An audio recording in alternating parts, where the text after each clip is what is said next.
宋灵修，我凤进宫究竟做错了什么，竟然惨遭此祸？宋灵修冷笑，上前就用脚狠狠踩住他的肚子。呵呵，做错了什么？皇后娘娘，我劝你还是不要挣扎的好。你已经害死了整个凤进宫的人，难道还想让整个顾家给你陪葬吗？苏静柔，你竟敢拿顾家来威胁我！你为争后位灭我一宫，如此心狠手辣，难道就不怕遭天谴吗？死到临头嘴还那么厉害。宋灵修脚下的力道又多了几分。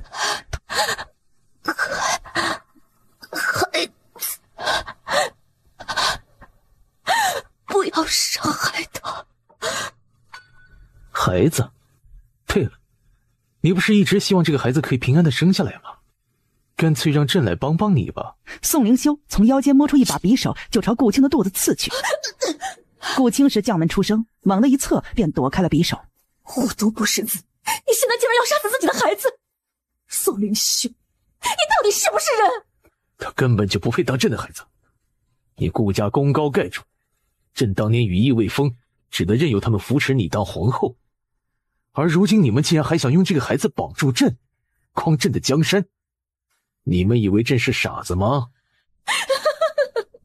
宋灵修，你要杀我，又何必找那么多借口？从小到大，我一向最听你的。你要我死，我自裁便是。不过一定要等我生下孩子以后，今日谁敢动我腹中孩子，我便要追入地狱。顾青，你这是在逼朕。我逼你，你杀我一宫，如今还想杀我和腹中的胎儿。与其说我逼你，倒不如说是你逼我。好，以你的武功要闯入皇宫，可谓轻而易举。只可惜顾家满门忠烈，竟然出了个不守妇道的皇后。你说今后天下人当如何看待你顾家？怕是满门抄斩也不值得可怜吧？一句话直指顾青的软肋，不等他开口，宋灵修便将匕首丢到他脚前。既然你说谁敢动你腹中的孩子，你就要谁堕入地狱，那朕就让你自己动手。孩子和顾家孰轻孰重，你自己选。顾青松开早已咬出血的下唇，猛地撕开衣物，匕首一点一点地划破他的肚皮，那是刺入灵魂的痛，痛彻心扉，痛不欲生。顾青看着手中已然成型的男孩，那么小，那么可爱，眼泪再也控制不住了。孩子，娘对不起你。宋灵修，如你所愿，也请你遵守承诺，放过顾家。想死？顾青拿起匕首就准备自刎，没想到却被宋灵修一手抓住，残暴地拉出了凤进宫。没那么容易，你以为这样朕就能满足了吗？看那里是什么？那是顾家的方向，此时正火光一片。哼，我爹早就带着御林军去顾家了，想必现在顾家的景象不会比凤进宫差到哪儿去。宋灵修，就算顾家灭了，你也别想坐稳皇位。别忘，还有一个比顾家更甚的东厂9000岁。没了顾家，我看你拿什么和他斗？你这妖妇，死到临头还敢诅咒朕！来人呐，给我乱棍打死！乱棍打死？不用你动手，我的身子岂容你来葬？说罢，顾青一个纵身就抱着孩子跳下了凤进宫。宋灵修，若有来世，我一定不做忠臣做奸臣，夺你江山，灭你满门。顾青飘在凤进宫之上，看着自己肉身摔得粉碎，鲜血流了一地，不禁苦笑。没想到他堂堂顾大将军的女儿，宋国的皇后，竟然会落得如此下场。还有他未出世的孩子，他不甘心，他好不甘心。我也好不甘心啊。你是谁？我是丞相府的三小姐，苏菲素。据我所知，丞相府只有3位小姐：苏静柔、苏静香和苏静田。不管你相不相信我的身份，我是来找你帮我报仇的。报仇？为什么找我？你难道看不出我和你一样已经死了吗？因为我们有共同的仇人，苏家姐妹屡次激我害我，苏大夫人则是害死我娘的凶手。苏德言明知一切，却依旧纵容，虽未至今，却视我的性命如同草芥。我不甘心，可我手无缚鸡之力。我知道你是皇后顾妻，刚刚在凤进宫发生的一切，我也都看见了。只要你愿意帮我报仇，我就让你借我的身体还魂。好，我答应你。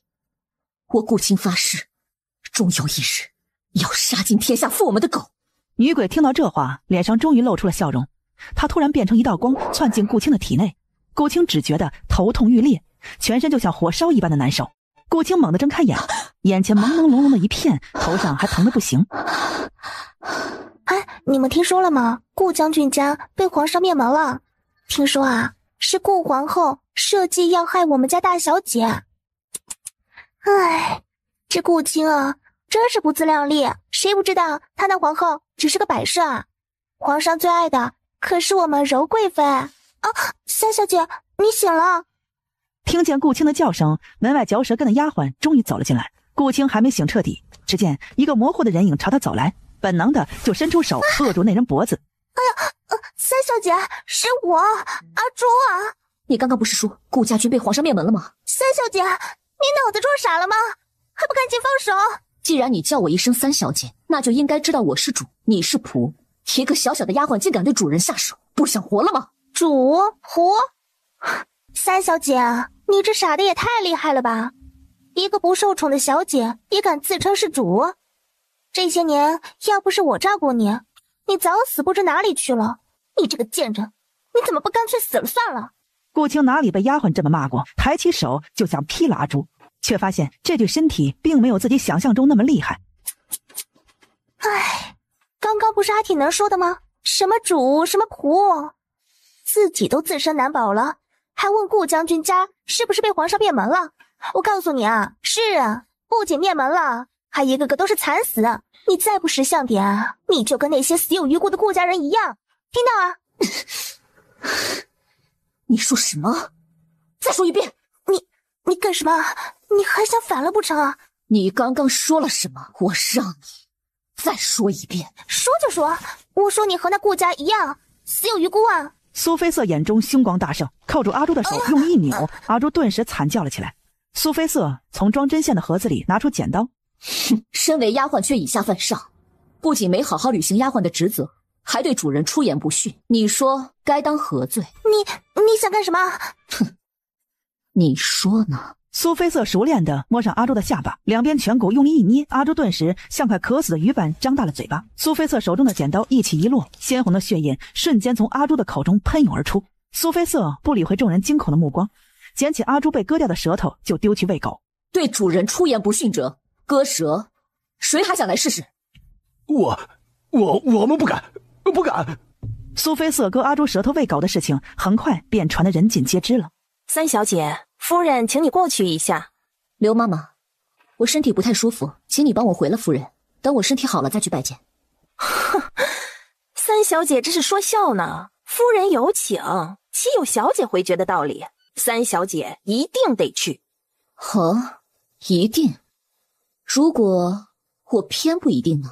那可就由不得三小姐你了。你今日去也得去，不去也得去。你要是不想自己乖乖走过去，我就让下人把你拖过去。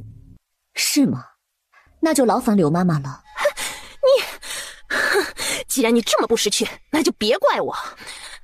来人啊，拖！几个下人立刻朝苏菲瑟扑去。苏菲瑟眼中冷光一闪，她快速起身，闪过下人抓来的手，又故意将一脚甩过去，不让他们真的抓住自己，也不让他们什么都抓不到。就这样几番拉扯下来，苏菲瑟的头发也散了，衣服也乱了，整个人看起来简直狼狈不堪。差不多了。苏菲瑟嘴角突然勾起一抹不经意察觉的笑容，忙快速躲过几个下人，转身就跑出了院子。跑了！哎呀，快呀！主意啊，一定要抓住他！大娘救命！大娘救命！这是怎么了？堂堂丞相府的三小姐，怎么搞成了这个样子？大娘，妃瑟身子不舒服，不敢来叨扰您，怕您担心。没想到刘妈妈她这是怎么回事啊？大娘，我知道我命贱，不是您亲生的，可我好歹也是爹的亲生女儿，如今被下人欺负成这样，这事要是传出去，我自己的名声失效，坏了你和丞相府的名声，那我可就万死不辞了。你说的这是哪门子的话？我早就把你当成自己的孩子看待了，怎么会让你被下人欺负呢？今日之事是刘妈妈的错，来人啊，把刘妈妈拖下去，家法处置。夫人，不知道我这样处理妃色满意吗？谢谢大娘。哎，这本来就是大娘应该做的，让你受委屈了。今日叫你来，是听说你割了阿朱的舌头。这国有国法，家有家规，即使你是丞相府的三小姐，也不能滥用私刑啊。阿朱口出狂言，以下犯上。大娘刚刚也说了，国有国法，家有家规。妃色要是再不出手整治，岂不让人笑话我们丞相府不会管教下人？李氏眉头一皱，目光却转向了阿朱。哦，这么说，是你罪有应得。阿朱如今说不了话，只好拼命摇头，还不时用手在地上比划着什么。来人呐，拿笔墨来。不用如此麻烦，我有证人。证人？他还有他。既然三小姐说你们是证人，那你们就把今天看到的事情都说出来吧。我不用怕，有夫人在这儿给你做主，你只需照实说就行了。说谎的自有家法处置。夫人明鉴，今日我亲眼看到阿朱辱骂三小姐，不仅如此，他还想打三小姐。对，就是这样。来人啊，把阿朱拖下去，重打50大板，逐出相府。是大娘失职了，以后再有这样的事情，尽管来找大娘，大娘给你做主。只是如今阿朱被罚了，你身边也没有个可以使唤的人，不如就让大娘替你安排吧。那就谢谢大娘了，那妃色就先回去了。见苏妃色离开，李氏身旁的林妈妈立刻上前。夫人，这三小姐和往日不太一样，似乎张狂了许多。您今天这么处理，只怕要长了她的气焰呢。她今天直接把事情摆在我眼前，还句句委屈，句句在理，我能怎么处理？都怪我当年一时心软，没把他和他娘一起杀了。夫人是想再下一次手？不，还不着急。他默默无闻了这么多年，如今突然转性了，我倒想看看他能玩出什么花样来。那夫人的意思是，刚刚不是说安排人给他吗？那就让嫣儿去看着他。嫣儿是你女儿，我放心。记住了，事无巨细都要回报，一旦发现有任何不轨，立刻送他上黄泉。对了，明日我要带3位小姐去静敏寺赏花，你顺便让嫣儿传话，让她一起来。是。你是谁？好意出空城计，不知道的人还以为你只是受了轻伤，在这儿赏花呢。好个快言快语的妮子！你才妮子！苏妃色白了他一眼，就蹲下身想查看他的伤口，没想到玉玄机也大方得很，直接松开手，将伤口暴露在他眼前。因为染毒，此时的伤口早已黑烂一片。苏妃色迅速从玉玄机的腰间摸出匕首，朝他的腹部割去。只听布帛撕裂的声音划破空气，而玉玄机依旧眯着眼一动不动。你就这么放心我？不怕我趁机一刀杀了你？玉玄机笑得魅惑，悠悠道：有这个必要吗？你想要我死，不管我就行了。哼，你倒是看得明白，我如今没有工具也没有药物，只能用最原始的方法，你自求多福吧。说罢，苏妃色便俯下身，用嘴一点一点地将玉玄机伤口上的毒吸出来。你这举动，难道不怕我解毒以后对你不轨？这四下无人，我就是强要了，也没人知道吧？切，你若是想要，恐怕这四下全是人也阻止不了吧？只怕督主你要不了啊！你知道我是谁？残暴荒唐，杀戮无度，整日只会为非作歹的东厂督主，宋国第一大奸臣玉玄机，谁不知道？既然如此，为什么要救我？大概我觉得你和传说中的不一样吧？是吗？伤口上的毒很快就被苏妃色吸干净了，他立刻撕下自己一块裙角给他包上。应该行了，我做了我能做的，至于你能不能活下去，就要看天意了。说罢，苏妃色起身就准备离开。施我如此大恩，难道就不想留下性命？留下性命干嘛？难道督主想以身相许？免了，姑娘我无欲不欢，更高攀不起督主。督主若真想报答，就给我好好活着，今日之事就当没有发生过吧。苏妃色加快了脚步，消失在一片花海之中。无欲不欢，有趣有趣。三小姐，你跑到哪里去了？万一让夫人知道我们跟着你……我去茅房迷了路。哎，大娘和姐妹们赏完花了吗？还没有，不过刚刚夫人命人传话，静敏寺似乎来了大阵仗，要三小姐待在房间里，千万别乱跑，免得给丞相府丢脸。大阵仗，有玉玄机这个妖人在，大阵仗也在所难免啊。我有些累了，你先下去吧。那三小姐先休息吧。门一关上，苏菲瑟的双眼立刻亮了起来。她快步朝窗户走去，身后却突然传来衣服划破空气的声音。不等她转身，脖子已经被人从后面扼住了。你是谁？苏德言的庶出三女儿苏菲瑟，你似乎也和传闻中不太一样。你什么时候进来的？没多久，就比你晚一点。苏菲瑟一把拍下玉玄机扼在他脖子上的手，转过身与他对视。9000岁跟着我有什么目的？静敏寺如今可不太平啊！9000岁不想恩将仇报拖累我，就快走吧。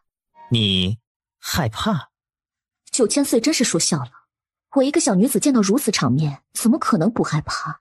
是吗？割舌、陷害、颠倒黑白，三小姐如此有本事，本都还以为你不懂害怕两个字怎么写啊！你一直监视丞相府？监视？放眼京城敢说本都监视丞相府的，恐怕也只有你和那个人了。东厂的职责便是保卫皇城和你们这些皇孙贵胄，不派几个人看着，出了事儿谁负责？9000岁说什么那就是什么吧。三小姐的确让本都大开眼界，妮子隐忍了这么久，何必在这时候出头？想在丞相府呼风唤雨，你还没这个资本。你的意思是要我向他们服软？愚不可及，难怪不讨苏德言喜欢。为什么和我说这些？你在帮我？帮？玉玄机阴霾的眼中杀光乍现，他狠狠掐住苏菲瑟的脖子。弱者才需要人帮，如果有一天你败在他们手中，本都必定会补一刀，保证你死透。传闻玉玄机阴晴不定，喜杀戮，看来真是如此。9000岁根本不想杀我，又何必这样吓唬我？你很聪明，本都等着看你好戏。你还欠我一个救命之恩。想要什么？一个绝对忠心的丫鬟。好。话音落，玉玄机也快速跃出了房间。三小姐，夫人请你过去。发生什么事了？是9000岁，刚刚的大阵仗都是9000岁的人。玉玄机，他受了伤不赶紧回去，在这静敏寺瞎折腾什么？苏菲瑟在心里翻了个白眼，让嫣儿在前面带路。臣女苏菲瑟见过9000岁。今日真是有幸，竟然能赏到3位比花还美的小姐。9000岁过奖了。玉玄机吃饱了撑着，专门带伤来调侃他们。本都这里正好有3只珠花可配3位小姐，只是其中1只乃是皇上所赐，另外2只则成色一般，让本都有些为难，不知道应该如何分配方显公平。玉玄机是在试探他的能力，拿到珠花就等于明目张胆的和李氏还有苏家2姐妹作对，不拿珠花就等于他没有能力。玉玄机这招真是够狠的。田儿乃是3位小姐里年纪最小的，不如把中间的珠花给她，方显公平。9000岁觉得如何？苏家4位小姐，只有大小姐苏静柔和4小姐苏静田是李氏亲生的，而2小姐苏静香则是2姨娘所生。2姨娘为了女儿生活得好，从小就让苏静香跟着李氏，所以苏静香虽然和她一样都是庶女，待遇却比她好得多。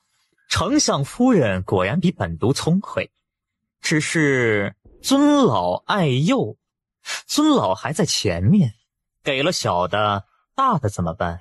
这话出口，谁还敢接？依臣女所见，把中间这只珠花给臣女最为公平。哦，以大娘的立场，这只珠花不管给谁都是偏袒；而以我的立场，这只珠花给我最为公平。人不为己，天诛地灭，何为公平？对我好的就是公平。以我的立场，对我好的就是公平。说得好，这只珠花就给你了，我们走。娘，你今天也太偏袒苏菲瑟了，那么好的珠花，怎么二话不说就给了她？那是娘给的吗？如果娘有这样的好东西，一定第一个给你。可那是9000岁的东西，9000岁既然都开口给了苏菲瑟，谁敢抢啊？而且你不觉得苏菲瑟转性了吗？你看她刚刚说话的气势和眼神，哪里像那个默默无闻、逆来顺受的3小姐？不仅如此，她昨天还割了贴身丫鬟阿朱的舌头，逼我用了家法罚了刘妈妈，自己却一点事儿都没有。真的假的？苏菲瑟如今这么厉害，难道她以前那样都是装出来的？是不是装的，我现在还不敢确定。不过，我已经安插了嫣儿在他身边，只要他有不轨，立刻处置。既然是刀架在脖子上的人，那我就不和他争了。唉，可惜啊，我真喜欢那株花。你放心，那株花他也不一定带得稳。这话是什么意思啊？喜欢这株花的可不止你一个人。还是娘想的周到，不用脏自己的手。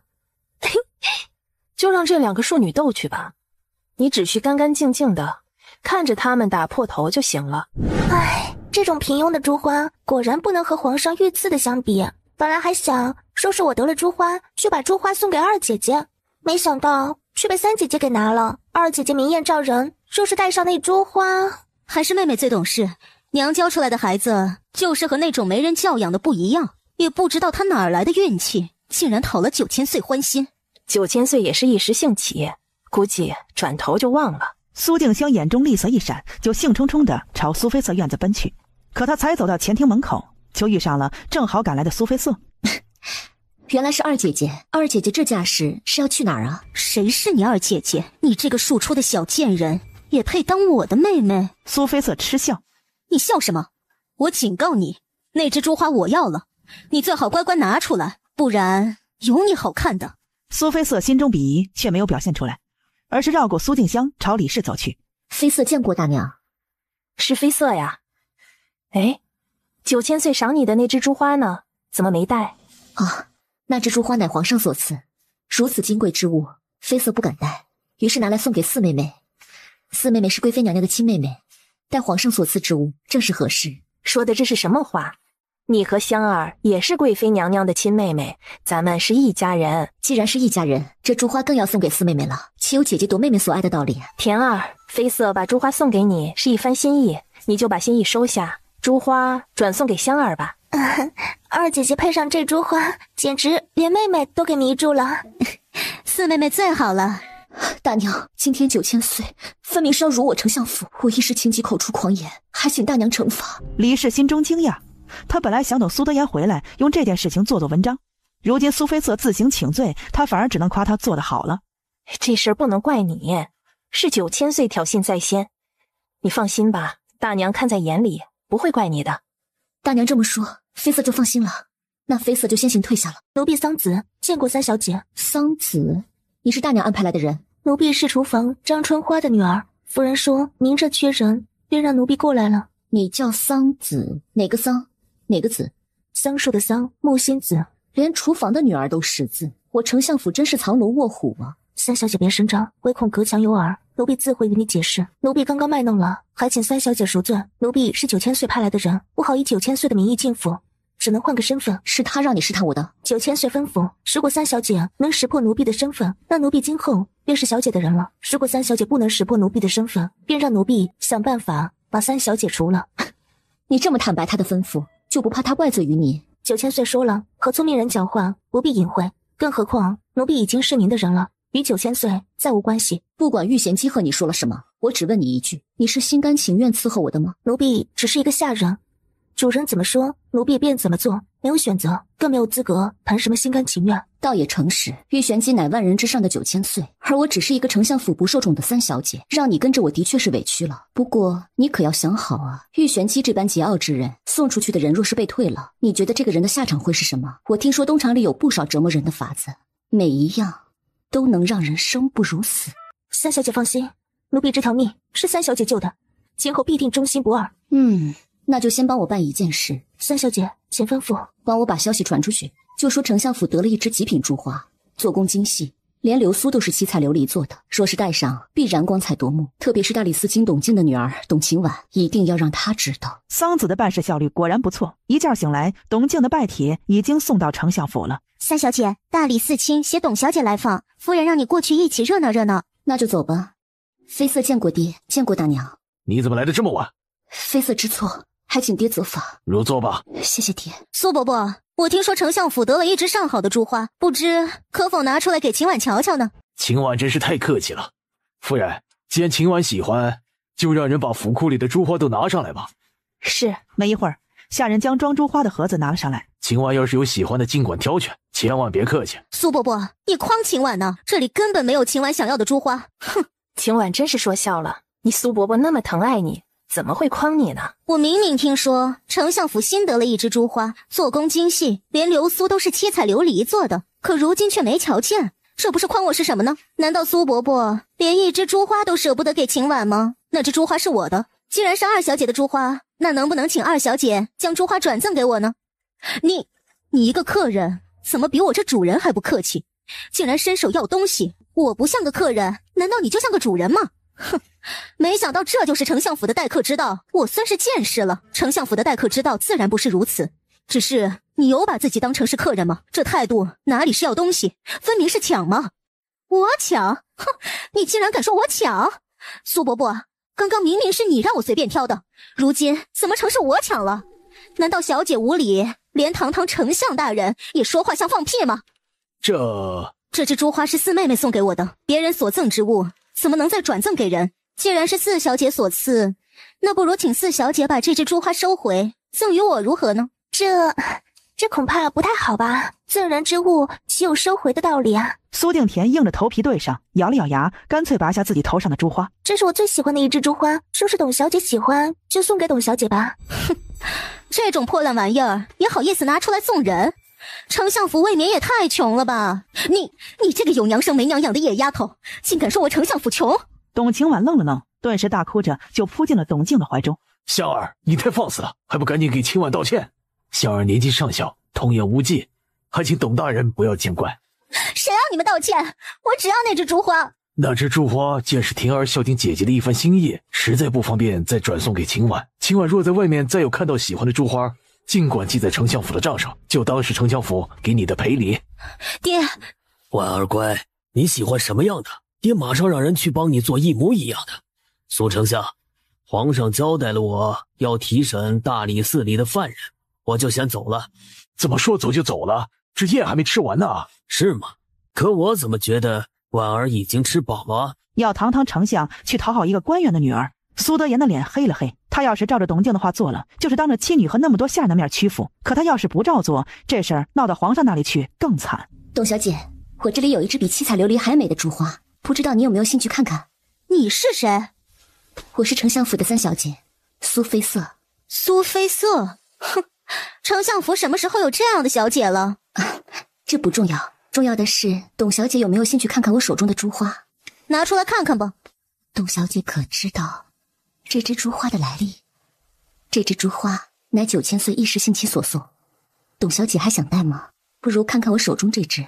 苏菲瑟将昨天从苏定田手中换来的那支普通珠花拿出来。你可有证据证明你这番话不是骗我？董小姐若是不信，大可去进敏司问问就知道了。这时候，所有人的目光都落在他们俩身上。不知苏菲瑟究竟卖的什么关子，不仅将董晴婉拉到一旁，还故意把话说得那么小声。既然三小姐诚心要把这支珠花送给我，那我就收下了。至于那支七彩琉璃珠花，君子就不夺人所好了。既然董小姐已经选中了心爱的珠花，不知董大人有没有兴趣到前厅喝喝茶？我这有上好的雨前龙井。那就请苏丞相前面带路吧。这话的意思便是有的谈了。苏德言松了口气，赞许地看了一眼苏菲瑟，便领着董静朝前厅走去。对了，过几日便是赛马会，三小姐也一起来吧。谢董小姐邀请，菲瑟届时一定到。这对他来说真是意外的收获。本来只想借这次机会让苏德言注意到自己。赛马会，宋灵修，我们终于要见面了。爹有什么事情尽管吩咐。也没什么大事，爹只是有点好奇，你到底和董晴婉说了什么？这种小女孩之间的秘密怎么能和爹说呢？也罢，今天这事你处理得很好。我记得董晴婉最后是拿了你的珠花，正好前不久有人送了一支纯金打造的珠花来，香儿和婷儿还没见过，如今就送你了。谢谢爹。小姐料事如神，奴婢佩服。只是您今天未免锋芒太盛，奴婢见夫人的目光不善，赛马会小姐还是小心为妙。这件事情你做得不错，赛马会的事我自有安排，你只要替我好好盯着李氏，一有动作就立刻向我汇报。这珠花就赏你了。奴婢为小姐办事是应该的，不敢要赏赐。既然我给你，你就收下。我这个人呢，向来赏罚分明，你做得好我便有赏，你做得不好，惩罚也是必不可少的。参见皇上、贵妃娘娘。苏静柔也来了。苏菲瑟只觉得心头一颤，猛地就抬起头，他要杀了他，他要杀了他们。苏静柔似乎也注意到苏菲瑟的目光，眉头轻皱，正要开口，却被打断了。丞相夫人似乎忘了什么。9000岁，见过9000岁。按理说跪拜完宋灵修和苏静柔就行了，可先帝立遗嘱时偏偏多了一条，众臣跪拜完皇上还得再跪一次玉玄机。如此荒谬的遗嘱，可见先帝对玉玄机有多宠爱。三小姐，你是不愿意给本都行礼，还是觉得本都不配让你行礼？见过9000岁。玉玄机这是在帮他把所有人注意力都吸引到他那里去。本都在宋国是不是无用了？9000岁恕罪，臣女第一次参加赛马会，太过紧张，才会忘了礼数。废物，本都的鞋脏了。听说今儿刘彦池的水不错，你给本都拿去洗洗。玉玄机竟然要他给他洗鞋。苏菲瑟愣了半晌，碍于众目睽睽，只好上前恭敬地帮他把鞋脱下来，由宫女带着到刘彦池。刘彦池安静的诡异，传说曾经有宫女在刘彦池里溺死，从此刘彦池便鲜少有人问津。这里面就是刘彦池了，三小姐进去吧。玉玄机是故意耍他的吧？苏菲瑟叹了口气，认命的走进去开始洗鞋。突然一只大手抓住他的后脑勺，用力的就将他往刘彦池里按。苏菲瑟狠狠抬起脚朝身后的人踹去，可惜那人反应极快，立刻就闪开了。苏菲瑟心中大惊，这人武功之高，他根本就不是对手。刚刚还拼命挣扎的苏菲瑟突然不动了，就这样静静地溺在水中，好似死了一般。而他身后的人轻轻皱眉，松开手，想上前查看他是不是真的死了。就在这时，一动不动的苏菲瑟突然从水中蹦起来，伸手就朝那人双目戳去。那人眼中闪过一抹惊讶，快速猛退，这才躲过了苏菲瑟的攻击。是你为什么要杀我？既然你自己找死，那本都就好心送你一程。你是在怪我刚刚的表现？就算如此，你也不用把我往水里按呐！要不是我装死反击，我现在恐怕已经是飘在刘彦池里的一缕冤魂了。如果刚刚不是本都，换了其他杀手，又会如何？如果刚刚不是玉玄机，而是换了其他杀手，他是不是早就死了？本都不知道你为什么恨，也不想知道。但你如果还想报仇，就给本都把眼底的仇恨收敛好喽，别唱不了花旦硬要唱丑角儿。记住，只有强者才能活下去。再有下次，本都直接送你下地狱。玉玄机冷冷丢下话，头也没回的就走了。苏菲瑟深吸一口气，狠狠甩了自己2个耳光。以他现在的状态，根本不可能报仇，他要清醒，更加清醒。9000岁，您的鞋子侄女已经洗好了。三小姐真是不小心，洗个鞋子而已，怎么弄得全身都湿了？不知道的人还以为本都在刘彦池把你给欺负了。来人，拿一套奇装来。换完装的苏菲瑟再次出现，立刻吸引了所有人的目光。柔儿，这位就是你的三妹，朕怎么从来没见过？三妹妹鲜少出府，皇上没见过也是正常的。来，到大姐姐这里来。三妹妹，她怎么不记得丞相府里有这等妖精般的人物呢？这一身奇装穿上，简直把她的风头也压了几分。妃瑟见过贵妃娘娘。许久不见，三妹妹真是出落的越发标致，连本宫看了都忍不住心动啊。贵妃过奖了，妃瑟这等蒲柳之姿，怎么敢和贵妃娘娘媲美？大姐姐真是偏心，就拉着三妹妹一个人说话，也不搭理我们。哎呦，自家姐妹还吃起醋来了。香儿，来，本宫也是许久不见你了。那妃瑟就先退下了。苏菲瑟行了个礼，回到座位。苏静香则一下子扑到苏静柔的面前，还不忘眼中含羞的看了宋灵修一眼。香儿见过皇上。原来苏静香打的是这门心思，在苏静柔面前玩这种花样，苏静香也不怕将来连怎么死的都不知道。苏静柔手上的青筋已经隐隐凸起了，她不动声色地朝李氏使了个眼色。李氏立刻会意。田二爷说好久没见到贵妃娘娘了，还专门练了支舞，想请贵妃娘娘指导指导。如今见了，怎么反而还害羞了？妹妹勾引姐夫，后娘挺身暗讽，真是有趣。哦，田二还练了一支舞啊，来，跳给本宫看看。苏静柔故作惊讶，眼中却是一片了然。看来他们母女早就算计好，要趁这次赛马会上让苏静田大放光彩了。田儿见过皇上，贵妃娘娘。好，不愧是柔儿的亲妹妹，果然有柔儿的风采。谢皇上夸奖，那田儿就献丑了。看得出来，这支舞苏静田是下苦功夫了。苏静田这是在走苏静柔的老路，想当年苏静柔就是这么勾引宋灵修当上贵妃娘娘的。不过她前世没能阻止苏静柔，今生绝对不会让苏敬田成功。同一个计谋，她岂会栽2次？舞得不好，还请皇上贵妃娘娘莫要责怪。的确舞得不好。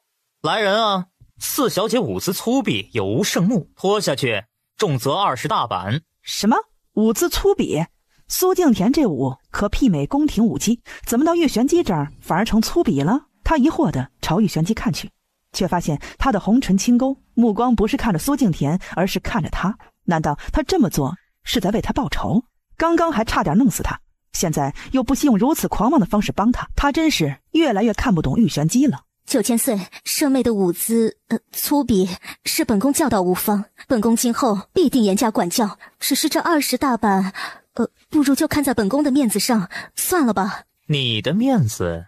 皇上都没开口，你一个小小的贵妃哪儿来的面子？难道你觉得你的面子比皇上的还大？一句话连贬带恐吓，吓得苏静柔的脸瞬间绿了。而坐在他旁边的宋灵修早就面色僵硬，眼中充满了浓烈的恨意。不是他不想开口，更不是他想任由玉玄机当着他的面嚣张狂妄，只是玉玄机手握东厂，更有先帝遗嘱做靠山，就算是他这个皇帝也不能动摇半分，所以他不开口是不想自取其辱。拖下去。等一下，9000岁，丞相府一向礼法严明，虽说四妹妹年纪尚小，可今日当众出丑，我这个当姐姐的实在为她感到羞愧，还请9000岁开恩，让臣女代父执行家法，免得别人笑话丞相府。说罢，不等玉玄机反应，苏菲瑟已经上前刷刷的给了苏敬田几个耳光，现场顿时哗然一片。苏菲瑟不是出来求情的，只有玉玄机最先反应了过来，眼中芒光一闪，嘴角轻勾。有趣，苏敬田哪里被人这样打过？等他反应过来要还手，苏菲瑟已经一眼朝他瞪了过去。不想被玉玄机打死，就乖乖别动。说罢，苏菲瑟又狠狠甩了苏敬田几个耳光，这才恨铁不成钢的收手。9000岁，臣女家法执行完了，要不要臣女也帮您甩几个耳光？听到这话，在场所有人立刻明白苏菲瑟此举的用意。没想到丞相府还有如此聪慧的女子，众人看苏菲瑟的目光立刻多了几分赞许和探究。苏丞相真是交了一个好女儿啊！苏菲瑟的处理方式让玉玄机非常满意，他轻轻摆手示意他们可以退下了。见此，苏敬田哪里还顾得上什么形象，立刻落荒而逃，坐到李氏身旁就小声抽泣了起来。圣妹今日一舞，纯属是想让贵妃娘娘指点指点，还请大家看完就忘了吧，以免传出去坏了圣妹的名声。苏菲瑟说完就朝自己座位走去。竟然还有人能从9000岁手里把人救下，真是让朕大开眼界啊！宋灵修的这番话就听得他心中一紧，但他不明白宋灵修为什么要这么说。这番话无非是想挑起玉玄机对他的憎恨，毕竟如玉玄机般骄傲，怎么容得下一个小女子打败他？皇上真是过奖了，本都也曾败于一人之手，现在想来，三小姐的眉眼还与她有几分相似。哦，朕怎么不知道这件事？9000岁说的人是？正是已故的顾皇后。说起她，本都真不是对手。玉玄机突然收敛起似笑非笑的模样，无比认真地说道，双眼还紧紧盯着苏菲瑟看，看得他头皮发麻，心中胡乱地打起鼓来。这是怎么回事？玉玄机为什么会说他也曾败于他之手呢？又为什么会在说这番话的时候盯着他看？难道他已经识破了他吗？是吗？苏菲瑟小心翼翼地朝玉玄机看去，只见他嘴角轻勾，似乎是胜利的得意，悬着的心终于放了下来。谁说只有女人会勾心斗角打心理战？这两个男人就一个比一个狠。宋灵修用他羞辱玉玄机，玉玄机却用顾皇后反击回去。谁不知道顾皇后现在是宋灵修和苏静柔的禁忌？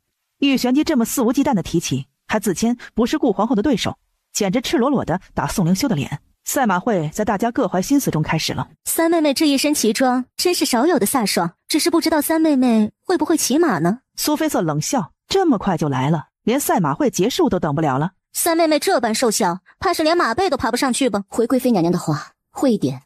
哦，那便下去跑2圈如何？也免得浪费了9000岁的这身好奇装。哎呀，三妹妹，你没事吧？那马突然发狂，简直是吓死大姐姐了。贵妃娘娘放心，我没事。你这孩子从小便比其他姐妹知书懂礼，只是这般客气，反倒显得我们姐妹间不亲密了。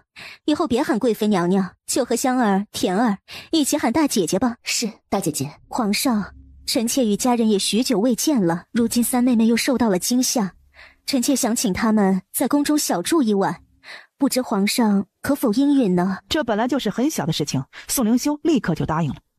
哼，大姐姐为什么要把我和苏菲瑟那个贱货安排在一起啊？我不想，我不要。哎呀，你以为你大姐姐想这么安排吗？只是菲瑟今天在赛马会上出了风头，所有人的眼睛都看着她。要是安排她一个人住，其他人岂不是要说我们丞相府排挤她？田儿的年纪又小，你说？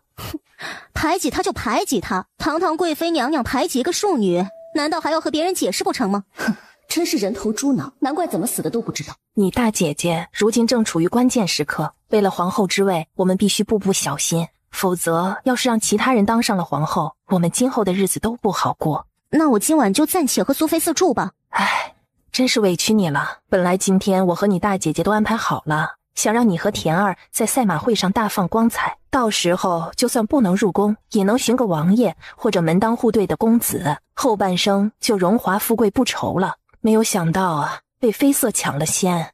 其实我对你们都是一视同仁的，只是想到今后你和田儿就要被妃瑟踩在脚下，无法翻身，着实有些心痛啊。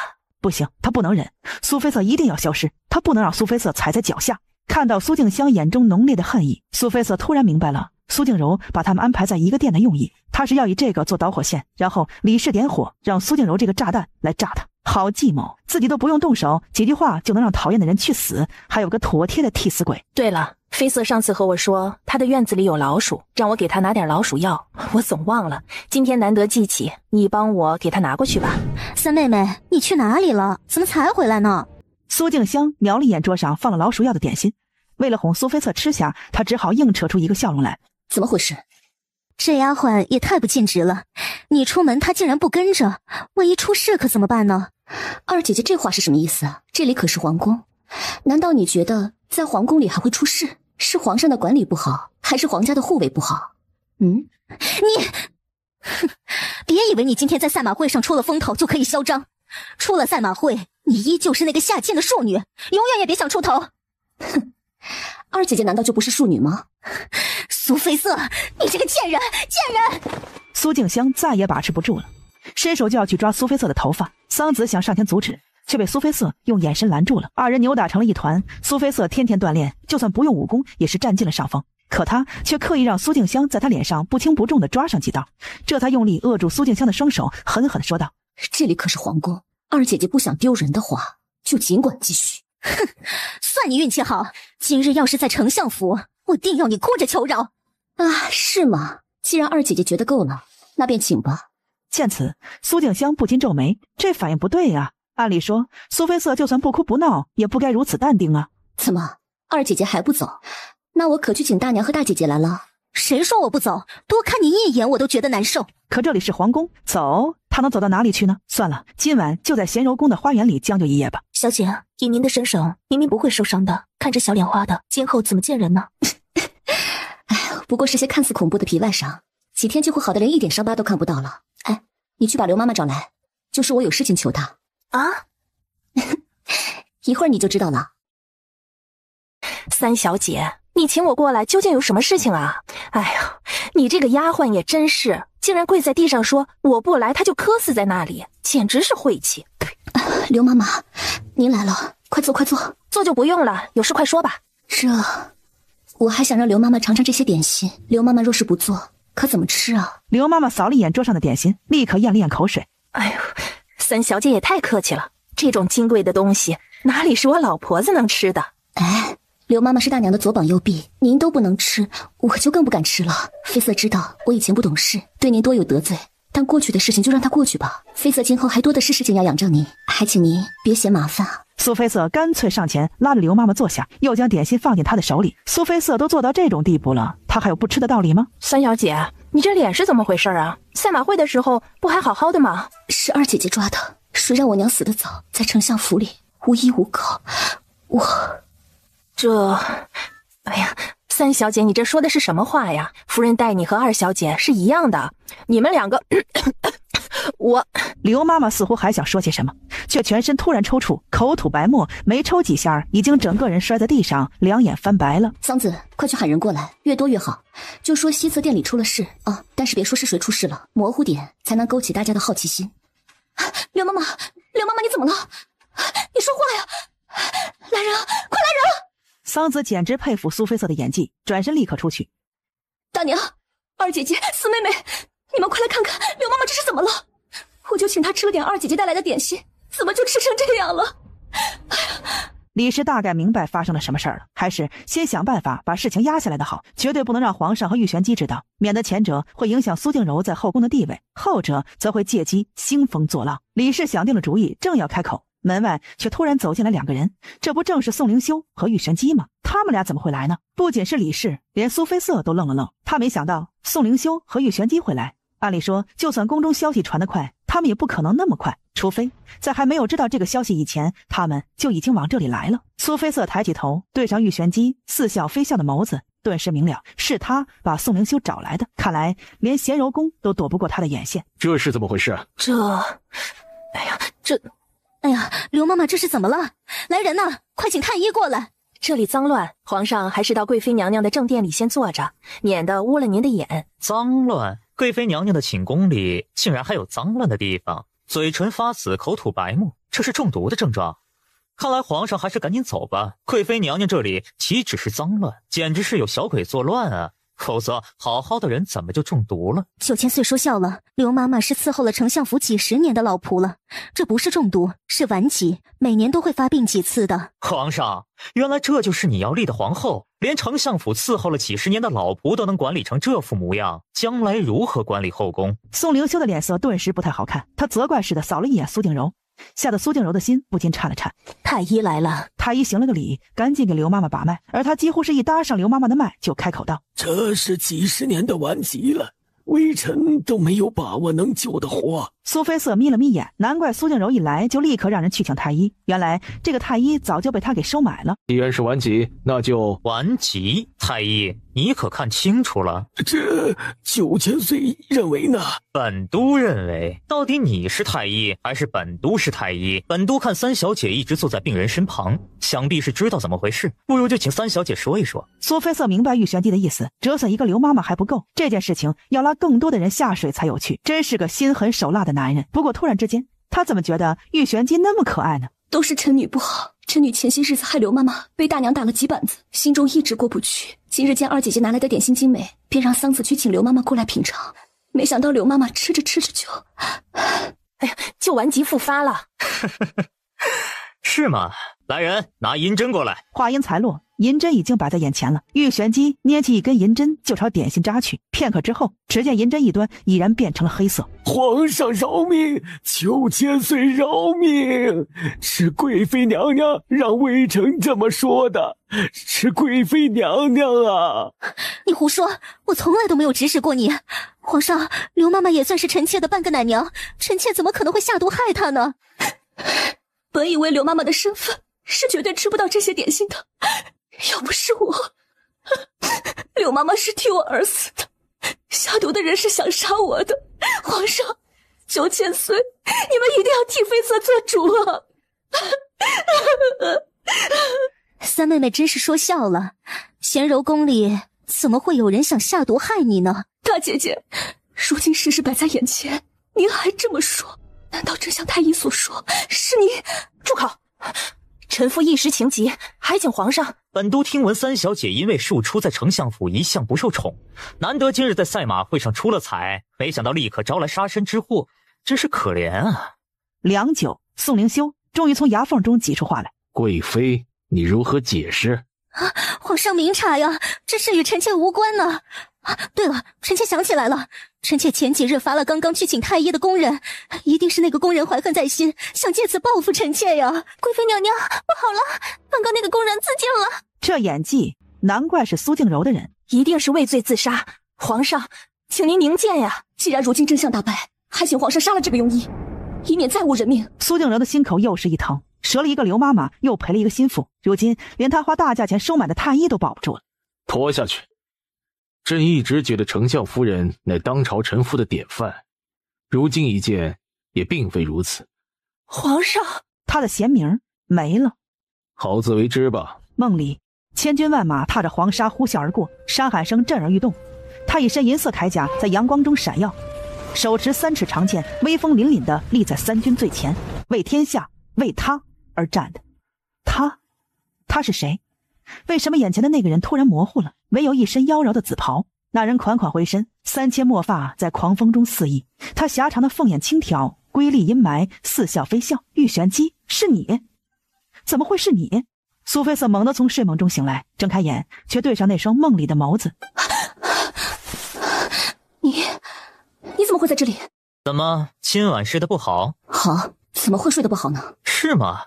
做噩梦也算好。你的品味……这玉玄机吃饱了没事做，损完苏定柔几个，又跑来损他。妮子，你似乎有不少事情瞒着我。9000岁掌控京城，连贤柔宫都布满了你的眼线，我一个小女子又有什么事情瞒得过你？是吗？本都怎么从来不知道丞相府3小姐马术精湛，连驯马之术都让人叹为观止。绯色不过是丞相府里一个名不见经传的3小姐，9000岁的探子有所疏忽也是正常。是吗？你可知道本都看你骑马的时候想起了另外一个人。9000岁手下皆是高手，有善马术的女子也是正常啊。你怎么知道本都说的就是一个女子？这9000岁总不能看着我想起一个男人吧？的确是个女子，却不是本都的手下。你既然这么聪明，不如猜猜她是谁？9000岁惦记的人，其实我能猜到的，不如就请9000岁直说吧。既然猜不出，那便不猜了吧。玉玄机眼中的神色暗暗，转身就要离开，走了2步，却突然回身。苏菲瑟，你刚刚做梦时喊了一个人的名字。谁？其实是谁，他心中有数。他在梦里只见到2个人，一个是宋灵修，一个是玉玄机。可不管他喊的是谁，以他如今的身份而言，都不太对。等你猜出本都说的人是谁的时候，本都自然会告诉你。9000岁说的那个人，怕是已经不在了。本都也曾经以为他不在了，可如今9000岁以为那人会死而复生吗？或许是本都想多了，你与那人实在太像。天下之大，怎么可能找不出相像之人？绯色有幸能与9000岁惦记之人相像，但绝对不是他。是，天下之大，只有一个他，你也不过是相像而已。绯色多谢9000岁今日出手相救，不管我是不是他，我与9000岁的敌人是一样的。不知9000岁有没有兴趣助我一臂之力？妮子呀，妮子，你这心思都算到本都头上来了。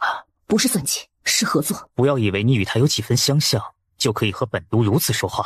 本都今日帮你，不过是不想你死得那么快。这场游戏，本都还想继续玩下去。至于今后怎么玩，比起亲自出手，本都更想看你的本事。既然如此，就请9000岁告诉我，我刚刚梦里喊了谁的名字吧。你并未喊过谁的名字，本都只是想试试你而已。玉玄机走后，苏菲瑟再也睡不着了。不知又过了多久，苏静柔的工人突然来了。3小姐不好了，贵妃娘娘出事了。出事？苏静柔在自己贤柔宫里能出什么事情？她不害人就不错了。昨晚发生那样的事情，贵妃娘娘心中一度觉得内疚，认为是她没管理好贤柔宫，翻来覆去睡不着，便起身到处走走。谁曾想突然头疾发作昏迷，如今才醒，便喊着一定要见3小姐，想当面和3小姐道歉。苏菲瑟却心中起疑，大姐姐头疾发作，你不去找太医，反而来找我？已经派人去找太医了，夫人和几位小姐也都派人去请了，奴才是专门来请3小姐的。你刚刚不是说大姐姐只想见我的吗？这……行了，我跟你去。这位公公，我们还要走多久才到啊？怎么感觉我们越走越偏僻了？不远了，3小姐别着急。着急？怎么能不着急？他还想看看苏静柔能玩出什么新花样来呢。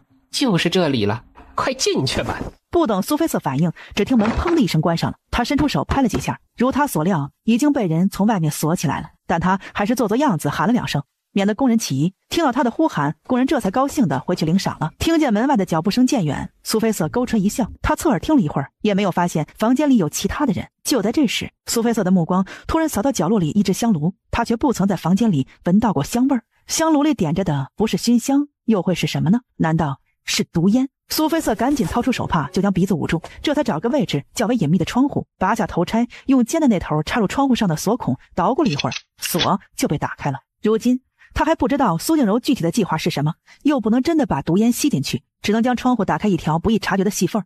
自己则对着细缝呼吸。不知过了多久，门外突然传来一个小跑的脚步声，然后是开锁的声音。苏菲瑟警觉地将窗户关起，倒在地上，装出一副被毒烟迷晕的样子。奇怪的是，那人开完锁以后并没有进来，而是直接跑开了。难道是有人想救他？御玄机的人？不等苏菲瑟多想，门外又传来一个脚步声，和刚才匆匆忙忙的脚步声不一样，这一次是十分散慢的，甚至走得有些不稳。苏菲瑟心中疑惑，干脆透过窗户的细缝偷看出去。这一看，眼中杀意迅速腾起，那是一张和宋灵修有几分相似的脸。宋灵修的弟弟西王，西王是所有王爷里最无能的，可他却是败类中的好手，奸淫掳掠样样做过，手段还极其变态。听说他府中的姬妾都被他折磨得不成人形了。冷宫偏远，西王会出现在这里肯定不是巧合，看他的样子似乎是喝了不少的酒。苏菲瑟快速将自己隐藏在了阴影里，他的身子瘦小，前世又受过专业的训练，一般人根本察觉不了。人呐，这柔妃竟然敢欺瞒本王，还说冷宫里藏着美人，哪儿有美人，连个人都没有。似乎是走了那么久也累了，西王干脆找了把椅子坐下。没一会儿，苏菲瑟就发觉西王不对劲了。只见他的脸色越来越红，呼吸也越来越急促，双手拼命扒着自己身上的衣服，还不停地喊着好热。难道香炉里烧的不是毒药，而是媚药？苏静柔好狠毒，他不仅让西王毁了他清白，还让所有人都以为是他自己勾引西王的。就在这时，一个轻微的脚步声引起苏菲瑟的注意，只见门被轻轻拉开一条缝隙，而西王也不迟钝，立刻察觉到门外有人，一个飞身就用力将人给拖了进来。美人，美人！啊，你是谁？快放开我！苏菲瑟那个贱人呢？救命！救命啊！苏静香拼命地挣扎着，苏静香的呼声越来越小，身上的衣服也越来越少。苏菲瑟不打算出手救他，反而换了个舒服的姿势准备看戏。想来苏静柔是想利用苏静香捉奸，没想到这奸没捉成，反而把自己赔进去了。苏静柔用的媚药的确厉害，没一会儿，苏静香和西王已经完全沉浸在快乐之中了，连门外的喧闹都没有听见。苏菲瑟赶紧越窗而出，跟在人群最末。贵妃娘娘，就是这里，奴婢亲眼见到有一男一女躲进了这里面，奴婢生怕他们会做出什么苟且之事，有辱皇家威严，这才赶紧来禀告娘娘。来人呐，把门踹开！工人上前将门打开，房间里身无寸缕的两个人立刻暴露在所有人跟前。没想到宫里竟然有如此肮脏之事！来人呐，将他们俩分开，让大伙看看究竟是谁！不要！你们要做什么？不要把我们俩分开！苏静柔扬手想给苏菲瑟几巴掌，以报赛马会上苏菲瑟打苏静田之仇。可他刚刚才抬起手就愣住了，整个人宛如被雷劈中，从脚底降到了头顶。怎么了？娘，这哪里是苏菲瑟，这分明就是苏静香啊！完了完了，苏静香虽不是他亲生的女儿，却是他一手带大的一颗好棋子，如今这颗棋子就这么被自己亲手给毁了。看着苏静柔和李氏慌乱又痛心的模样，苏菲瑟简直想笑出声来。大娘，大姐姐，这是发生什么事了？怎么那么多人啊？菲瑟，你到哪里去了？我觉得肚子有些疼，就到茅房去了，结果找了好久都没有找到，这才刚刚出来。贱人啊！这不是二姐姐吗？二姐姐怎么没穿衣服躺在这里？这……众人议论纷纷，听得苏静柔几乎要呕血昏过去。不可能！不可能！不，我不相信！我不相信！大姐姐，救我！不是我，我没有被人玷污，我还是清白的。来人呐，把他拖下去，听候发落。不，我不相信，明明是苏菲瑟，怎么是我？唉，二姐姐，这么多人看着，你就别挣扎了，快去找件衣服先穿起来吧。这事你也实在不能怪大姐姐心狠，谁让你不自爱呢？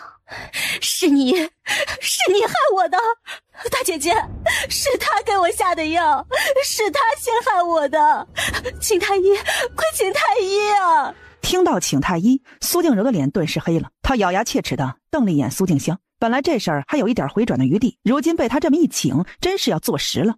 大姐姐，我冤枉啊！你一定要帮我请太医，否则香儿立刻撞死在这里。来人呐，宣太医！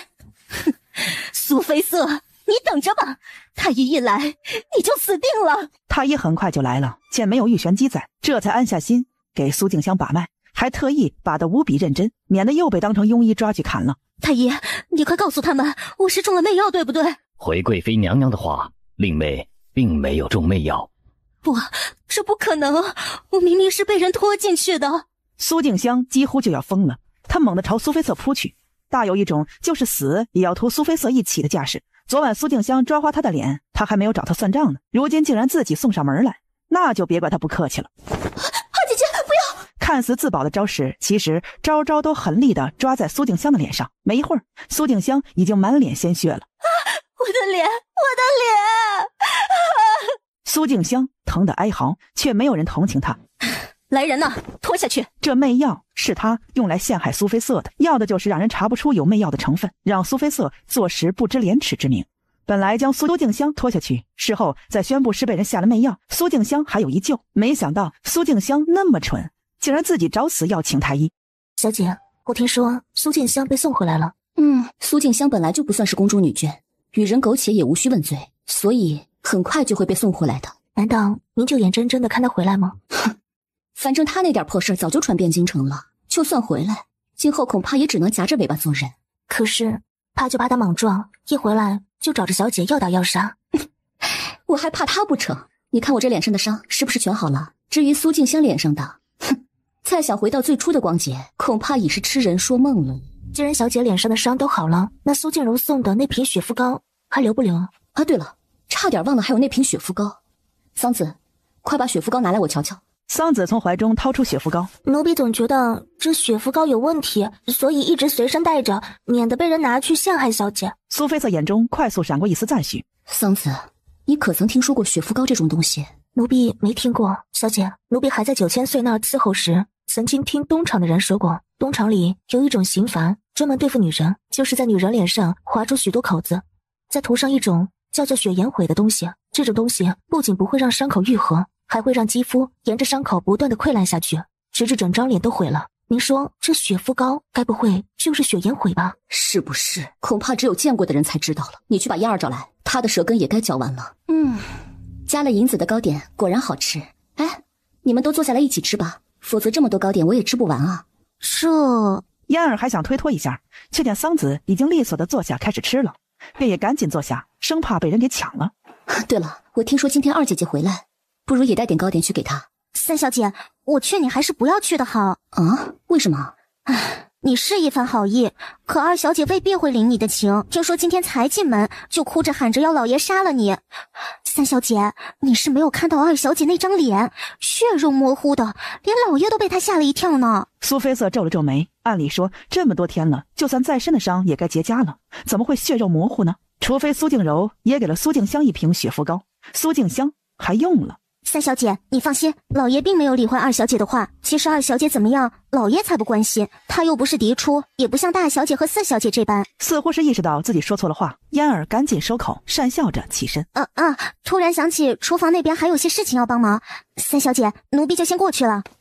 语毕，人也跑得没影了。小姐，您觉不觉得苏静香的伤势有些奇怪？苏菲瑟点了点头，起身就朝院外走去。小姐，您这是要去哪儿？既然二姐姐回来了，我这个当妹妹的不去看看怎么行啊？这时候去啊，苏静香一定会又哭又闹的，指不定还会惹出些麻烦来。放心，我自有用意。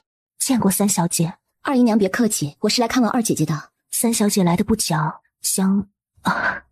二小姐已经睡下了。其实我今天并不是专程来看望二姐姐的，而是在门外闻到了血盐毁的味道，不知二姨娘可否知道这种东西？血盐毁？不知道。这就奇怪了，这种味道并不寻常，我还是之前在9000岁身上闻见，好奇一问才知道，这是一种雪白的膏脂，唤作血盐毁，是东厂专门为女人设计的一种刑罚。听说如果身上有伤口，涂了这种血盐毁，不仅伤口不会好，还会一直溃烂下去。要是用在女人的脸上，难怪香儿的脸一直不好，难怪我从小便把香儿顾忌给她，香儿也一直对她言听计从。为什么香儿都已经落到如此田地了，他们还不肯放过她？他们，请恕妃色不知道二姨娘口中的他们是谁。只是如果真的有人在二姐姐的脸上做手脚，那人的目的一定是让我与二姐姐仇上加仇，坐看雀蚌相争，自己则渔翁得利。其实那日我纯属自保，二姐姐突然朝我扑过来，我也实在吓了一跳。只是二姐姐的容貌要是毁了，今后想必更得仰仗大娘了，否则日子怎么过呀？多谢三小姐提点，二姨娘真是太客气了。妃色哪有提点什么，不过是闲聊家常而已。既然二姐姐睡下了，那妃色下次再来吧。三小姐，想来这是三小姐第一次见到我，我就知道不少关于三小姐的事。二小姐性子比较单纯直接，不是三小姐的对手。今后若是有得罪的地方，还请三小姐看我的面子上，不要计较。二姨娘太抬举我了，不过也请二姨娘放心，人不犯我，我不犯人。只要二姐姐今后不危及到我的性命，我也绝不是狠辣之人。二姐姐脸上的伤口，我会想办法。只是二姨娘若真为二姐姐好，就该叫她远离是非，行事低调。那就谢过三小姐了。小姐真要帮苏静香脸上的伤口想办法。你今晚去一趟玉玄机那里，问她要血肤膏的解药，说是没有，就问她要最好的祛疤药。对了，顺便帮我看着苏静香，别让她又整出什么事情来。桑子，你是怎么从玉玄机那里要到这些东西的？威胁她不给就磕死在那里？9000岁才不会管奴婢磕不磕死啊。也是，他估计只会叫你死远一点，免得要他收尸。不是这个，那又是什么？其实奴婢去的时候，9000岁已经命人将这些东西准备好了，他还让奴婢转告您，下次再做好事，别扯上他这个大奸臣。苏菲瑟被梗得哑口无言，想来这玉玄机还是个记仇的男人，自己不过在静敏寺的时候说了他一句，他现在就拿来打他的脸了。把血肤膏的解药给二姨娘送去吧。是。桑子笑着退下，可没一会儿他就慌张地跑了回来。小姐，出什么事了？桑子跑到苏菲瑟耳边嘀咕了几句。没想到苏静香会堕落至此。二姨娘知道这件事吗？奴婢刚刚拿解药去给二姨娘的时候，二姨娘还十分开心，想必并不知道这件事。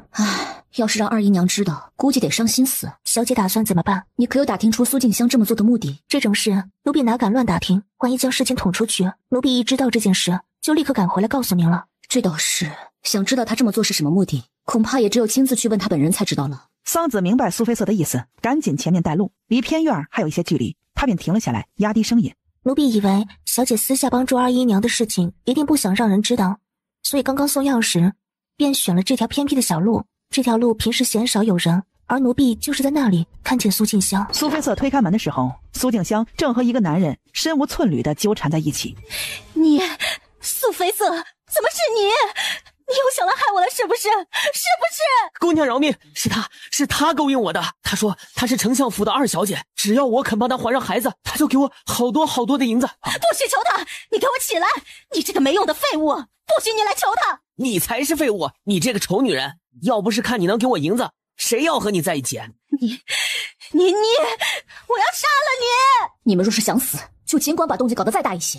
最好把丞相府的人都引过来，看看你们现在的模样。苏菲瑟朝男人摆了摆手，就示意他先退下。先把衣服穿好，我有话问你。苏静香看了他一眼，竟然真的乖乖穿起了衣服。为什么这么做？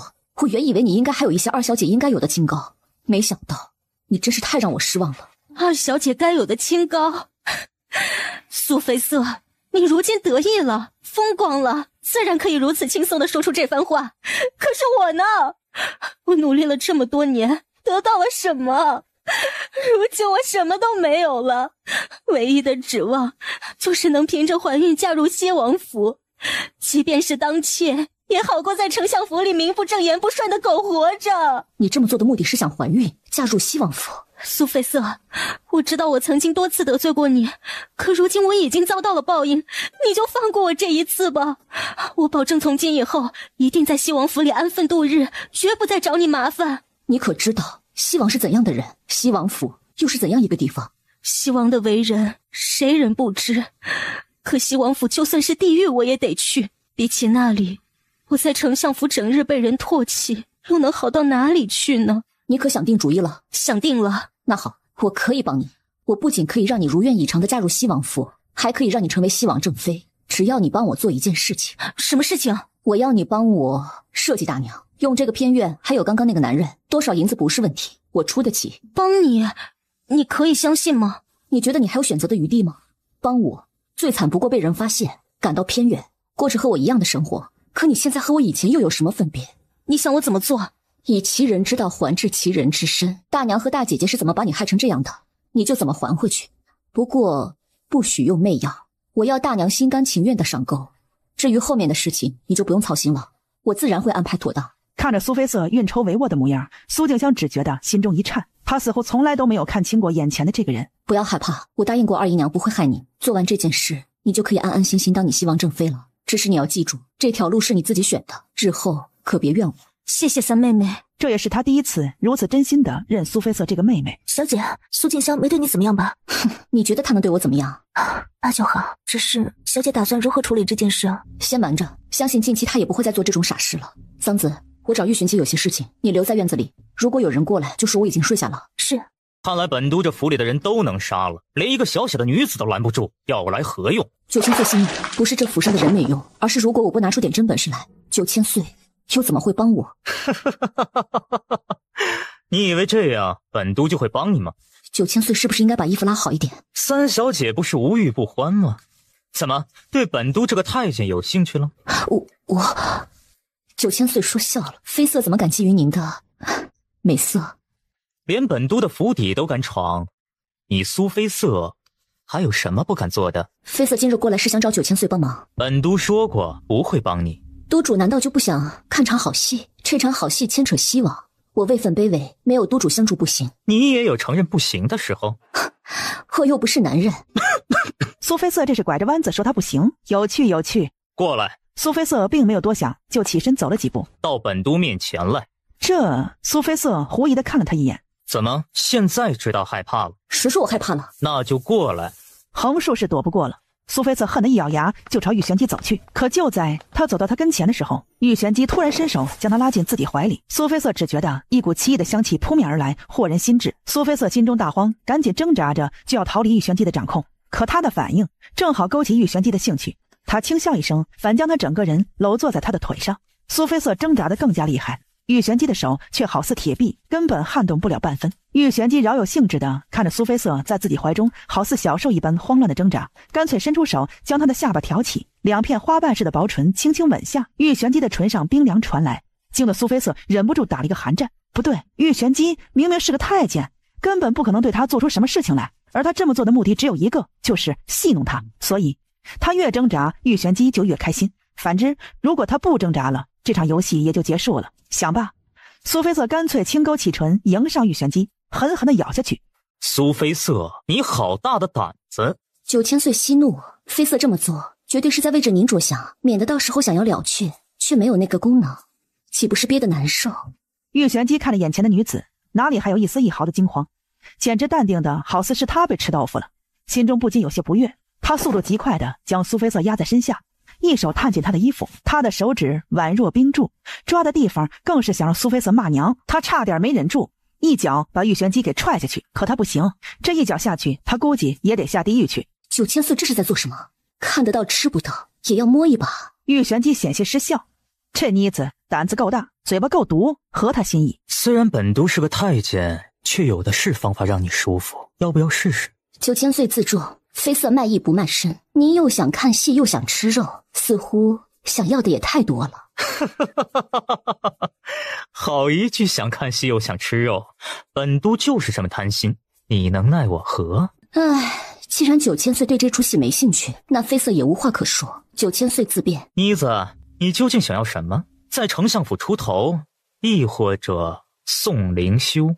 妃色要的不多，但刚刚9000岁说的皆不是。不图小利，必有大谋。哦，那9000岁肯不肯帮忙？本都说过不会帮你，不过前些日子本都倒是听见一个有趣的消息，不知三小姐有没有兴趣听一听？什么消息？西王看中了一个茶馆里的书生，命人暗自将书生绑回府。书生受不了这种屈辱，当天便撞墙自尽了。多谢9000岁指点，倒是聪明，一下子就反应过来了。不过本都帮你可不是白帮的，若是卖艺卖得不好，你就只能卖身了。虽然小了点儿，本都摸着也还将就。我这点肉就不委屈您了，9000岁放心，结果一定让您满意。美人儿，快来，本王已经等不及了。苏妃色勾起唇角，笑颦如花的就朝西王走去。可不等西王下手，他已经快速拔下头上的珠花，用尖端抵着西王的喉头。王爷，您现在还等不及吗？你是谁？我是谁不重要，重要的是我有笔交易想找你谈谈。交易？什么交易？我要你到丞相府提亲，许丞相府的二小姐苏静香过门，为西王正妃。你是说那天在冷宫里勾引本王的那个女人？正是她。不要，本王听说她的脸都被毁了。要不要？恐怕不是王爷可以选。别乱来！要是本王死了，那个丑女人就真没人娶了。不如这样，我们一人退一步，本王娶她回来，但不是正房，而是当妾如何？当妾？既然王爷连死都不怕，那我也没什么好说的了。只是，我听说西王前几日在茶馆看上一个书生，你说要是让9000岁知道你有龙阳之好，还逼死了个人，会怎么样啊？你怎么会知道这件事？还是那句话，我怎么知道的不重要，重要的是王爷的决定是什么。本王会给你一个满意的答复。都7天了，西王那里都已经准备好了，苏静香却一点动静都没有。您说我们该不该帮他一把？不要，这件事我们无需战胜。李氏为人警觉，想拉他下水并不容易。7天不算久，要是……不等苏菲瑟说完，伺候苏静香的丫鬟突然鬼鬼祟祟地走了进来。3小姐，2小姐让奴婢来给您传话，事情都已经准备妥当了，大夫人就在偏院，只等您出马。知道了，你下去吧。桑子，我们走。爹。哎呀，妃瑟怎么来了？找爹有什么事情吗？爹，妃瑟有一件事情，不知当讲不当讲。怎么？是不是这丞相府里有人欺负你？不是的，大娘和姐妹们对妃瑟都很好，妃瑟又是3小姐，怎么有人敢欺负我？既然不是，那……妃瑟若是说了，求爹爹别怪大娘，大娘也是一时糊涂。怎么回事？快说！妃瑟今天经过偏院的时候，不小心看见大娘被一个男人搂着，妃瑟不知道他们在做什么，只觉得心里害怕，就赶紧来找爹了。走，带爹去看看。两人才刚刚走进偏殿，就隐隐听见房间里有女人低吟和男子粗喘的声音。苏德言几个快步就上前将房门踹开。郎君，你要去哪儿啊？不要走，不要走！一声郎君，气得苏德言直接抬手就给了李氏几耳光。不知廉耻的女人，我丞相府是哪里亏待你了？你竟敢背着我偷人！苏菲瑟的眉头却皱了起来。李氏的情况不对劲，他明明交代过苏静香不能用媚药。爹，您先别打大娘了，依妃瑟之见，这情况不对劲儿。不对劲儿？爹，大娘这副模样实在有些不妥，万一让人看见传出去，恐怕不仅是大娘的名声，就连我们丞相府的名声也会受损。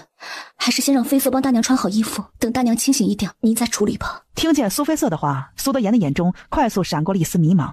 如果这些事情都是苏菲瑟设计的，那他的目的就是除掉李氏。现在应该跟他大发雷霆，让他治李氏的罪才对。可苏菲瑟却句句为李氏和丞相府的名声着想，难道是他想多了？就听你的吧，这件事……爹，那人要跑了，快！不行，不能叫人，否则这事就瞒不住了。妃瑟，这里就委屈你了。说罢，苏德言也不顾自己丞相的身份，就爬窗追了出去。桑子，出来吧。桑子从暗处走了出来。小姐神机妙算，早早安排奴婢在这里候命，出了差错还能及时补救。只是如今苏静香破坏您的计划，你打算怎么办？你先去把今天的事情告诉苏静香，让她自己站出来承认媚药是她下的，然后去一趟西王府，就说时机到了，让她立刻过来。顺便告诉苏静香，不想死就乖乖听话，否则我一定让她比现在还惨。这次就算是我送给你和苏静柔的饭前小菜，你放心，事情不会这么轻易就结束的，好戏还在后面。你要我承认下媚药涉及大娘，这是你自找的。我和你说过一定不能用媚药。苏德言是什么人？你以为你那点小手段骗得了他？苏菲瑟，你到底是谁？二姐姐是魔障了吗？你自己都喊出了我的名字，你说我是谁？二姐姐与其有这心思放在我身上，不如想想自己今后。哼，我实话告诉你，这件事你承认也得承认，不承认我也有办法让你承认，你是躲不过去的。苏菲瑟，你这是想要害死我！你从一开始就没有打算要帮我，什么合作，什么西王正妃，都是骗我上钩的饵。那又如何？要不是看在二姨娘的份上，我连骗你都懒得骗。想死容易啊，我现在就活活掐死你。反正丞相府最近不安宁，你又是个毁了前途的庶女，就算查到我头上也不会怎样。你放开我，我不想死。好，要我承认下媚药可以，只是你答应过我的事情，可还算数。你放心，西王那里我已经安排好了，你只管去把府里的下人都喊过来，我要所有人都知道李氏在偏院与男人苟且。有这样一个不知廉耻的母亲，她倒想看看苏静柔今后还有什么资格觊觎皇后之位。苏德言回来的时候，偏院里已经乱成了一团，丞相府里所有下人几乎都被召集过来看热闹了。爹，妃瑟已经命人将大娘送回去了，只是二姐姐将下人们都喊了过来，如今这件事也不再是秘密了。祥儿没抓的那个男子已经让他够头疼了，没想到他的蠢女儿竟然还找人来看热闹，这是想气死他吗？爹可是在喊我。今日之事疑点众多，大家身为丞相府的一份子，就应当竭力维护丞相府的颜面。若是我在外面听见什么风言风语，你们就都不必在丞相府里继续干了。疑点众多，爹有什么疑点，不如说出来，让女儿帮你解答解答。香儿，你这话什么意思啊？爹觉得这话能是什么意思呢？丞相府的下人都是看人眼色出来的。刚刚苏德言的那番话，再加上如今这父女俩火药味那么重，谁都担心会被殃及池鱼，没一会儿就各找理由散开了。而苏静香等的就是这一刻。苏菲瑟刚刚教了，下人没散之前绝对不能说出是他下的媚药，就是要让下人只知其一不知其二，才能达到最好的效果。这媚药是我下的，我从小便被过继给了大娘。大娘表面上对我和四妹妹一视同仁，实际上……你这个贱人，我杀了你！苏菲瑟转头看去，只见他脸上的潮红未退，应该是才清醒就朝这里赶了过来。我是贱人？到底谁才是贱人？我这只是以其人之道还治其人之身。大娘，你还记得我的贞洁是怎么没的吗？你敢在爹面前说吗？老爷，我嫁入丞相府这么多年，一向兢兢业业，不敢有任何闪失。如今香儿不仅下药设计我，他还想污蔑我。老爷，你一定要为我做主啊！污蔑？大娘，你摸摸自己的良心，做了那么多伤天害理的事情，你晚上睡得着？逆女，你到底想闹到什么时候？还嫌不够丢人吗？爹，女儿一个清清白白的姑娘家没了，你不心疼我，反而还打我，你到底是不是我亲爹呀？下毒设计，以下犯上，我没有你这样的女儿。您没有我这样的女儿，难道就有这样的夫人吗？您可知那夜在大姐姐的宫里是什么毒死了刘妈妈？是大娘给我的老鼠药。我本是想毒害三妹妹的，没想到那点心阴差阳错被刘妈妈给吃了。后来大娘非但没有罚我，还让我到冷宫去，因为大娘早就安排了媚药想要对付三妹妹，只是三妹妹运气好躲过一劫。可我呢，我清白没了，脸也毁了，大娘还命人送来一瓶血颜回，想让我的脸永远好不了。我今天这么做不过是还她一个零头而已。原来这些都是大娘您安排的。大娘，妃子究竟做错了什么，得罪了您？您要这么对我下毒手？我将丞相府和几个女儿交给你管，你就把他们管成这个样子？老爷，香儿的话你怎么能信呢？香儿一定是因为那天柔儿留我在宫中小住，让她意外发生了那种事情，才对我怀恨在心的。这些都是污蔑。就算香儿对你怀恨在心，污蔑你，那妃瑟呢？如果我没记错，当日在赛马会上，可是妃瑟救了田儿。刘妈妈是在柔贤宫里出的事，我是柔儿的娘亲，有事肯定冲在最前头。至于冷宫的事情，如今后位悬空，柔儿身为贵妃，自然代管后宫诸事。有人举报，难道还能不去吗？你胡说，这些分明都是你设计的。够了，爹！你还想说什么？捉人拿赃，捉奸在床，你可拿得出证据？你说的那些都没有证据，可你如今下毒设计你大娘却是证据确凿。我苏德言从今以后没有你这个女儿，你走吧。听到这话，他立刻慌了，赶紧用目光向苏菲瑟求情。妃瑟对此事有何看法？这个问题要他怎么回答？替苏静香说话，正好证明了他和这件事情有关。替李氏说话，以苏静香的智商还不立刻炸了，到时候只怕越搞越乱。什么事情？不如问问本督的看法。老爷，9000岁他不给通报就……放肆！9000岁进丞相府还需通报？退下吧！不知9000岁大驾光临，有失远迎，还请9000岁恕罪。苏丞相不必这么客气，只是不知道苏丞相与家人在讨论什么，本督是否打扰了？不过是些家长里短，让9000岁见笑了，还请9000岁移步到前厅，臣让下人备些茶水给您消消脾。玉玄机又是一笑，干脆找了把椅子坐下。不着急，等苏丞相处理完家事，我们再谈。老爷，不过是一只花瓶而已，您就别责怪香儿了。夫人这嘴是怎么回事？苏丞相真是老当益壮，让本督这个太监好生羡慕啊。听见这话，苏菲瑟险些失笑，这个玉玄机真是一肚子的坏水。李氏的嘴如今还因为激情过度红肿。来人呐，将夫人带下去，没有我的允许，不许踏出院子半步。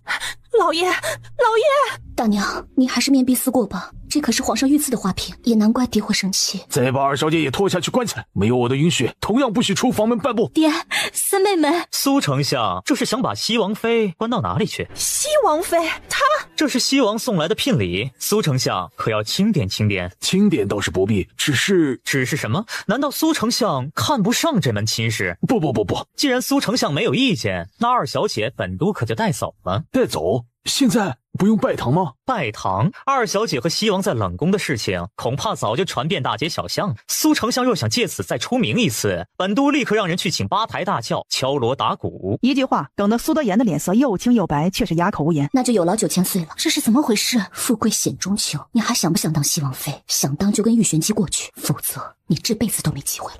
9000岁，那我二姐姐就交给您了。走。见玉璇姬离开，李氏这才敢说话。老爷，我来人呐，拖下去！苏德言现在只要一看到李氏，就能想起玉璇姬刚刚的羞辱。老爷，我伺候了您那么多年，没有功劳也有苦劳啊，老爷。苏菲瑟却只是冷冷一笑，别以为这样就结束了，下次他肯定要李氏连喊都喊不出来，直接进棺材。哎，菲瑟，这些年爹忙于朝政，疏忽你了，希望你别怪罪爹。爹说的是什么话？菲瑟永远是爹的女儿啊。你放心，爹以后一定会多关心你的。如今丞相府里就剩你和田儿了，你有什么需要尽管和爹说，爹想好好的补偿你。我在丞相府里很好，爹不用担心。倒是爹今后有什么需要菲瑟帮忙的，只管开口。菲瑟长大了，可以替爹分忧了。今天你也累了，先回去休息吧。那菲瑟就先退下了。9000岁屈尊来我这破院里喝茶，真是折煞我了。不知西王呢？不进来喝一杯吗？本都倒是好奇，若是本都没有出现，你会如何回答刚刚那个问题？菲瑟愚钝。不错，这个回答倒是两边都不得罪。只是你觉得苏静香听到这话会是什么反应？苏静香本就不信任他，加上当时的情况，他如果再说出这样的话，苏静香一定会觉得他是设计陷害他，到时候就像抖李氏罪行一样把他抖出来。他不像李氏有苏静柔这个靠山，一旦走错就将前功尽弃。想到这里，苏菲瑟只觉得脊背一寒。菲瑟谢过9000岁。本都是大奸臣，最不喜欢听的就是赞美和感谢。三小姐要是不想红颜薄命，下次帮人之前最好先掂量掂量自己。本都可不是每次都有这种好心情的。说罢，玉璇姬就一个闪身消失在了房间里。呵，好功夫。桑子，今天的事情务必要传出去，最好传得人尽皆知，连宫里都要知道，然后时刻留意宫里的情况。我要知道苏静柔近期有什么举动。还有宋灵修。贵妃娘娘，您这次一定要救救夫人呐！她总归是10月怀胎把您生下来的亲娘，您不能对她甩手不管呐！李妈妈说的这是哪门子的话？本宫怎么会对她甩手不管呢？本宫之前实在是气急了，想自己静一静，才没有召见你的。老奴就知道贵妃娘娘不是这等无情不孝之人。只要有您一句话，老爷一定不会再责怪夫人的。出了这样的事情，也难怪爹会生气。别说是爹了，就连本宫在宫中的地位都……难道贵妃娘娘在宫中的地位也受到影响了？早朝的时候，有许多大臣拿这件事情做文章，要皇上打消立本宫为后的念头，改宠幸云妃。而皇上一下朝就去了云妃那里，这意思难道还不够明显吗？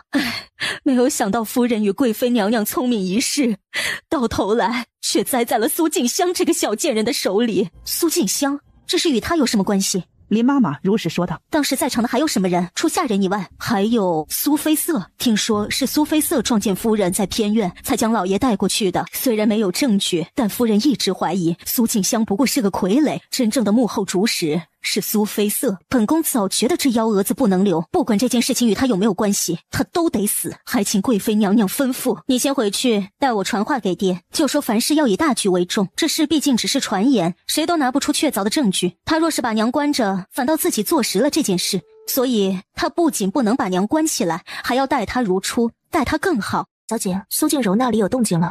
这么快？据说李氏派去的人都被赶出宫了，后来李氏没办法，干脆派了林妈妈过去。林妈妈在宫里等了许久，本以为苏静柔不会见她了，没想到苏静柔却突然召见，还有了动作。突然召见？苏静柔不是心软的人，绝对不会是因为林妈妈等了许久就召见她，恐怕是你传出去的消息起了作用。大臣在早朝的时候给宋灵修施加压力了。果然什么都瞒不过小姐啊。知己知彼而已。如果我没猜错，苏静柔一定会让苏德言不要责罚李氏，玩一手故弄玄虚，让所有人都以为这次的事情不过是有心人谣传的。皆如小姐所料，不过林妈妈走后，苏静柔立刻让人到云妃宫外守着，只要宋灵修一出来就向她通报，不知玩的又是什么花样。云妃是不久前刚进宫的杨尚书之女杨香云，听说此女肌肤甚雪，身姿妙曼，入宫不久就扶摇直上，做了妃位。早朝的时候，还有大臣借李氏的事情上奏，让宋灵修多宠幸云妃，似有意支持云妃为皇后。桑子，这些主子的名讳，你可是越说越顺口了。要是让外人知道你这么喊当今皇上，就算死罪可免，活罪也难逃。奴婢疏忽了，只是在奴婢眼中，主子只有您一个人。起来吧，我没有怪你的意思，只是提醒你在外人面前还需小心，一时嘴快，随时会招来杀身之祸。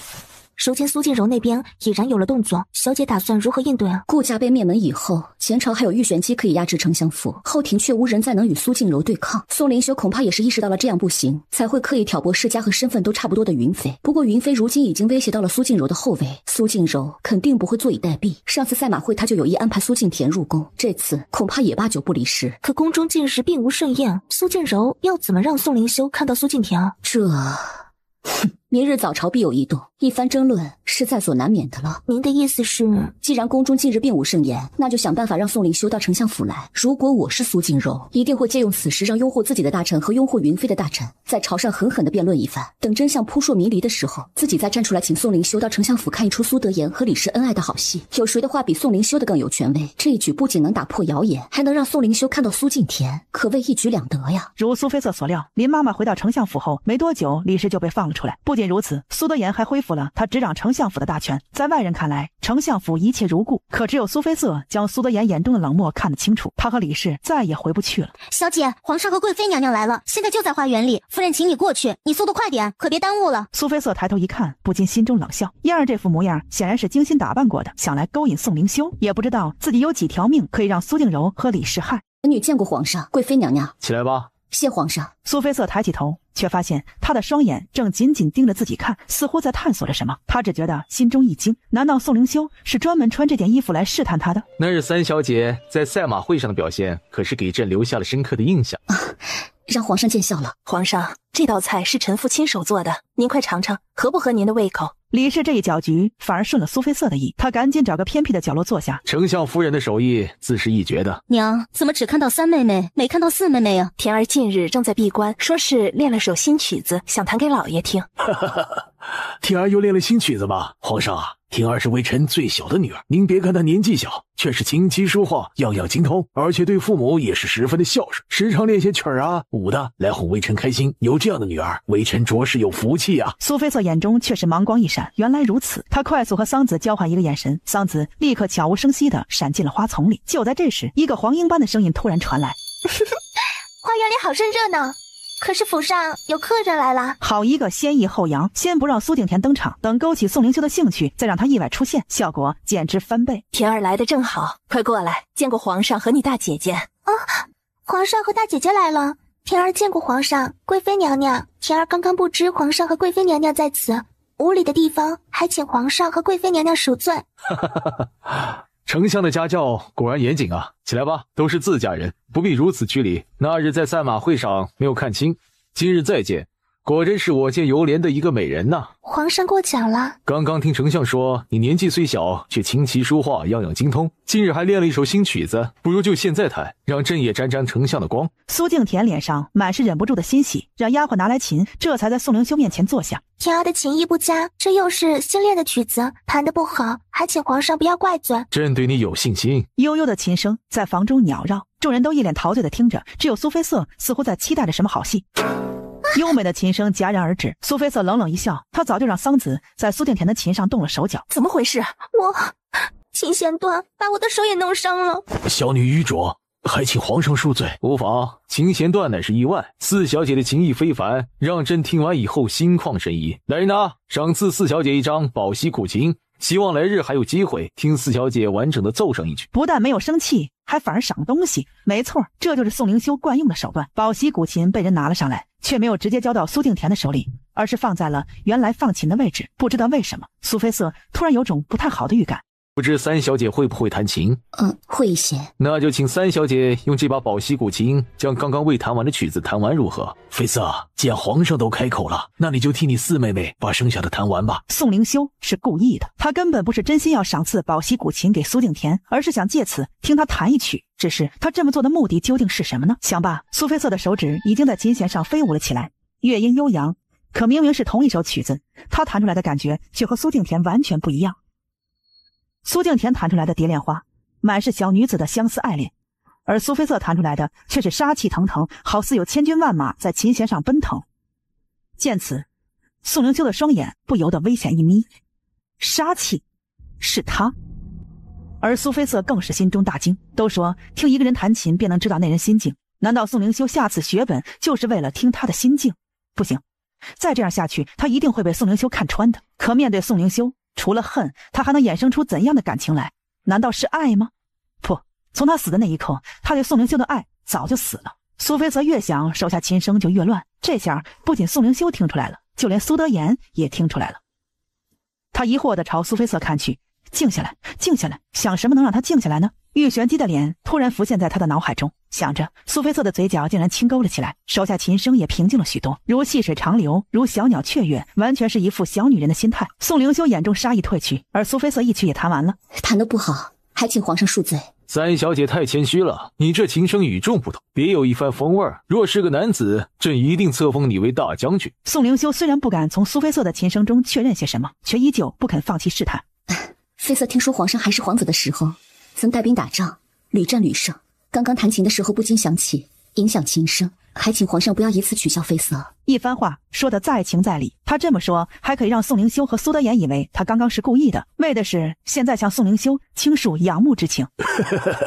这丫头，好汉不提当年勇啊！朕也许久不曾动过刀剑了。皇上不怒自威，就算不动刀剑，我大宋国土也无人敢犯。三小姐伶牙俐齿，来人啊，赏赐玉坠一只。苏菲瑟接下玉坠，正要返回座位，花园外却突然传来一阵不失时宜的喧闹。只见丞相府里突然冒出几个黑衣人，而宋灵修带来的侍卫正在与他们厮打。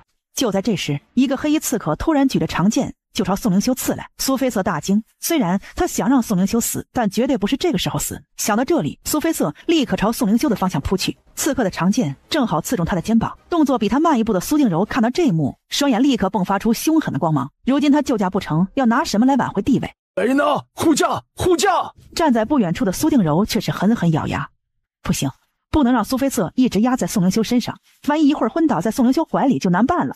他赶紧上前就想把苏菲瑟拉开，可他的手还没碰到苏菲瑟，就突然被一股莫名的力量震飞了出去。贵妃娘娘，没看见他受伤了吗？玉玄机，他怎么会出现在这里啊？玉玄机如果插手此事，必定能查出幕后主使是他，到时候就不妙了。不知三小姐还想在皇上怀里躺多久？这语气为什么感觉有点酸呢？苏菲瑟想笑，这一动却扯到了伤口，他疼得皱紧眉头，心中暗骂，真是瞎了你玉玄机的狗眼，没看到我受伤了吗？快去请太医！竟然有人敢在本都的眼皮底下行刺皇上，待本都查出幕后主使，一定要将他抽皮扒筋。苏静柔听见这话，只觉得天地都要崩坏了。太医很快就来了，幸好没有伤及要害，不过伤口很深，一定要小心处理。太医帮苏菲瑟包扎好，这才让人将她从宋灵修的身上抬开。皇上，你没事吧？丞相府护驾有失，还请皇上恕罪。有失？以本都之见，丞相府是救驾有功吧？皇上艳福不浅，连御赐都有美人护驾，让本都好生羡慕。苏德言愣了愣，他没听错吧？玉玄机这是在帮丞相府说话。宋灵修更是轻轻皱眉。苏德言和玉玄机是天平的两端，可如果这两个天平联手了，那他的江山就岌岌可危了。9000岁说的没错，三小姐救驾有功，功过相抵，这件事情就这么算了吧。本来他还想借此让苏菲瑟入宫，好好观察观察他，可玉玄机的反应却让他对苏菲瑟多出了几分怀疑。顾青已死是他亲眼看见，可苏菲瑟处处像他，还屡屡出风头。如果这一切都不是巧合，而是刻意模仿，有人想在他身边安插棋子，那看来他得好好调查丞相府和玉玄机之间有什么关系了。9000岁，刺客已经都被制服了，等您亲自审问。玉玄机眼中厉色一闪，旁若无人的走到主位上坐下。带上来。宋灵修见此不禁黑了黑脸，却不敢说什么，只得就偏位坐下。说，是谁指使你的？我呸！皇上在此，何时轮到你这个死太监做主了？死太监？既然你瞧不起太监，那本都就让你尝尝当太监的滋味。来人啊，把他衣服剥了，那个地方涂上蜂蜜，再放些好吃甜食的动物进来，比如蚂蚁呀、老鼠啊、蟑螂啊，务必要让这些可爱的小东西好好饱餐一顿。不要！玉玄机，你这个狗东西，你不得好死！你死后一定会下18层地狱的！你这个恶魔！苏静柔急得脸都白了。柔儿这是怎么了？皇上，臣妾的身子有些不舒服，可否先到一旁休息啊？来人啊，扶贵妃娘娘下去。想走，走得了和尚走不了庙。苏静柔，你跑得了吗？再看刺客，经过这般非人的折磨，他已经奄奄一息了。说，是谁指使你的？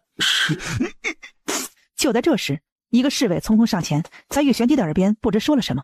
只见玉玄机眉眼轻挑，他猛地抬起一掌，就朝半死不活的刺客劈去。刺客的残躯瞬间炸开，骨肉分离，吓得在场的女眷一片尖叫。9000岁，你这是做什么？9000岁可是查出幕后主使了。本都没有查出幕后指使，不过幕后主使来自首了，带上来吧。罪臣见过皇上，9000岁。你是？罪臣是知府崔平志之子崔平成，罪臣是来向皇上自首的，这些刺客是罪臣指使的。是吗？那你告诉本都，你为什么要行刺皇上？罪臣找刺客过来，并不是想刺杀皇上的，而是丞相府三小姐早与罪臣私定了终身。那时她不过是丞相府里默默无闻的一个小庶女，罪臣也不曾嫌弃过她。没想到他在赛马会上一鸣惊人以后，便动了另攀高枝的念头，还羞辱罪臣配不上他。罪臣一时气不过，才想请刺客过来吓吓他。罪臣实在不知道皇上今天会来丞相府，更不知道这个女人的心机如此之重，竟然将刺客引到皇上那里去，还演出一副救驾的模样，简直让人不齿。哦，你说你与丞相府三小姐私定终身，可有证据？有，就是三小姐的贴身丫鬟嫣儿。来人啊，宣嫣儿。奴婢见过皇上。拖下去，重则10大板，再拖上来。啊！嫣儿还没反应过来，就被侍卫给拖了下去。这奴婢不懂规矩，本都帮苏丞相教育教育，苏丞相就不用谢。苏德言只觉得一口老血就要喷出来。虽说嫣儿有错，错在不该只向宋灵修行礼，而没向玉玄机行礼。可即便是如此，打了他的人还要他说谢谢，玉玄机的脸皮未免也太厚了吧？奴婢见过9000岁。如此可教。好了，本都问你，你家小姐可有与人私定终身？而那个情郎又是谁？回9000岁的话，我家小姐与崔公子早有私情，不过小姐自从赛马会过后就不再搭理崔公子了，还说想进宫当娘娘。我怎么就生出你这么一个不知廉耻的女儿？从今以后，丞相府与你再无关系。今日势必你就给我滚出丞相府吧！哎，老爷，你也别生气了，这丫头从小就与你不亲近，野惯了的人，怎么能跟柔儿和田儿比呢？皇上，微臣生养出这等逆女，自愿领罪。此女与丞相府再无关系，不管皇上要如何惩处，微臣也绝不多说一句。嫣儿，你说我与崔公子有私情，可有定情信物？这……嫣儿想了想，赶紧从怀中掏出一小袋子金子，这是苏静柔为了让他做伪证刚刚给他的。小姐一心想入宫当娘娘，早就把崔公子送的东西都丢了。不过崔公子念旧情，依旧每个月都送些金子过来供小姐挥霍。这是前几天崔公子刚拿来的。是吗？那你可否将袋子里的金子倒出来给大家看看？嫣儿不明所以，只得乖乖的把金子倒在地上。哼，这里少说也有10两黄金，我都不知道自己原来这么有魅力，竟然能让崔知府的公子每月拿出10两黄金来。崔公子说了，爱情是不能用金钱来衡量的。皇上，崔知府贪污证据确凿，还请皇上决断。1个月10两黄金，1年便是120两黄金，还不包括崔知府上其他人的正常家用。若不贪污，仅凭一个知府的俸禄，如何担待得起？这……崔鹏程正在等你的解释。皇上，罪臣与三小姐在一起并不久，这是罪臣第一次给她银子，想着下血本挽回她的心。10两黄金可是罪臣的多年积蓄啊！既然是第一次，何来嫣儿刚刚说的崔公子念旧情，依旧每月送金子过来？那是奴婢失口。哼，是吗？崔公子还真是大方，在一起并不久就出10两银子，要是在一起久一点，或者哪日妃色有幸嫁入崔府，岂不是金银财宝享之不尽，比皇后还快活？不是的，罪臣只是想先用这10两黄金稳住他。哦，也就是说这10两黄金是你钓我的饵，等我上钩就没好日子过了。男人的话果然不能信。你好，嫣儿，我再问你，既然崔公子说与我在一起并没多久，那也就是最近的事情。最近家中事情不断，你倒是说说，我是何时何地与崔公子私会的？是。嫣儿结结巴巴了半天，也没能说出具体的时间和地点。那笑声细长诡谲，听得在场所有人都忍不住头皮发麻。不如让本都来帮你说。本都这里有样东西可以查明此案，不过如果最后证明了三小姐的清白，本都要把这信口雌黄的丫鬟剥光了游街。至于崔公子刺杀皇上，可是诛九族的大罪，只希望黄泉路够宽，不会被你崔家1两百口给堵了，不然本都真是作孽啊！来，你们俩轮流说，究竟三小姐是何时何地与人私会的？要是说错了或者说不出来，就割一块肉。本都向来宽厚，搁哪里就由你们自己选吧。那就你先来。我回9000岁的话，小姐她前日才与崔公子在丞相府后门，时间地点接错，2块肉，你自己说应该搁哪里好？9000岁饶命，奴婢句句属实啊！又错了一句，3块肉。既然你不愿意自己选，那就本都帮你选好了，脸上1块，腿上1块，至于这最后1块，就胸上好了。不行，不可以！你空口说白话，颠倒黑白，分明是偏帮苏菲色。在没见到你和崔公子之前，本都也以为自己十恶不赦，最擅长颠倒黑白。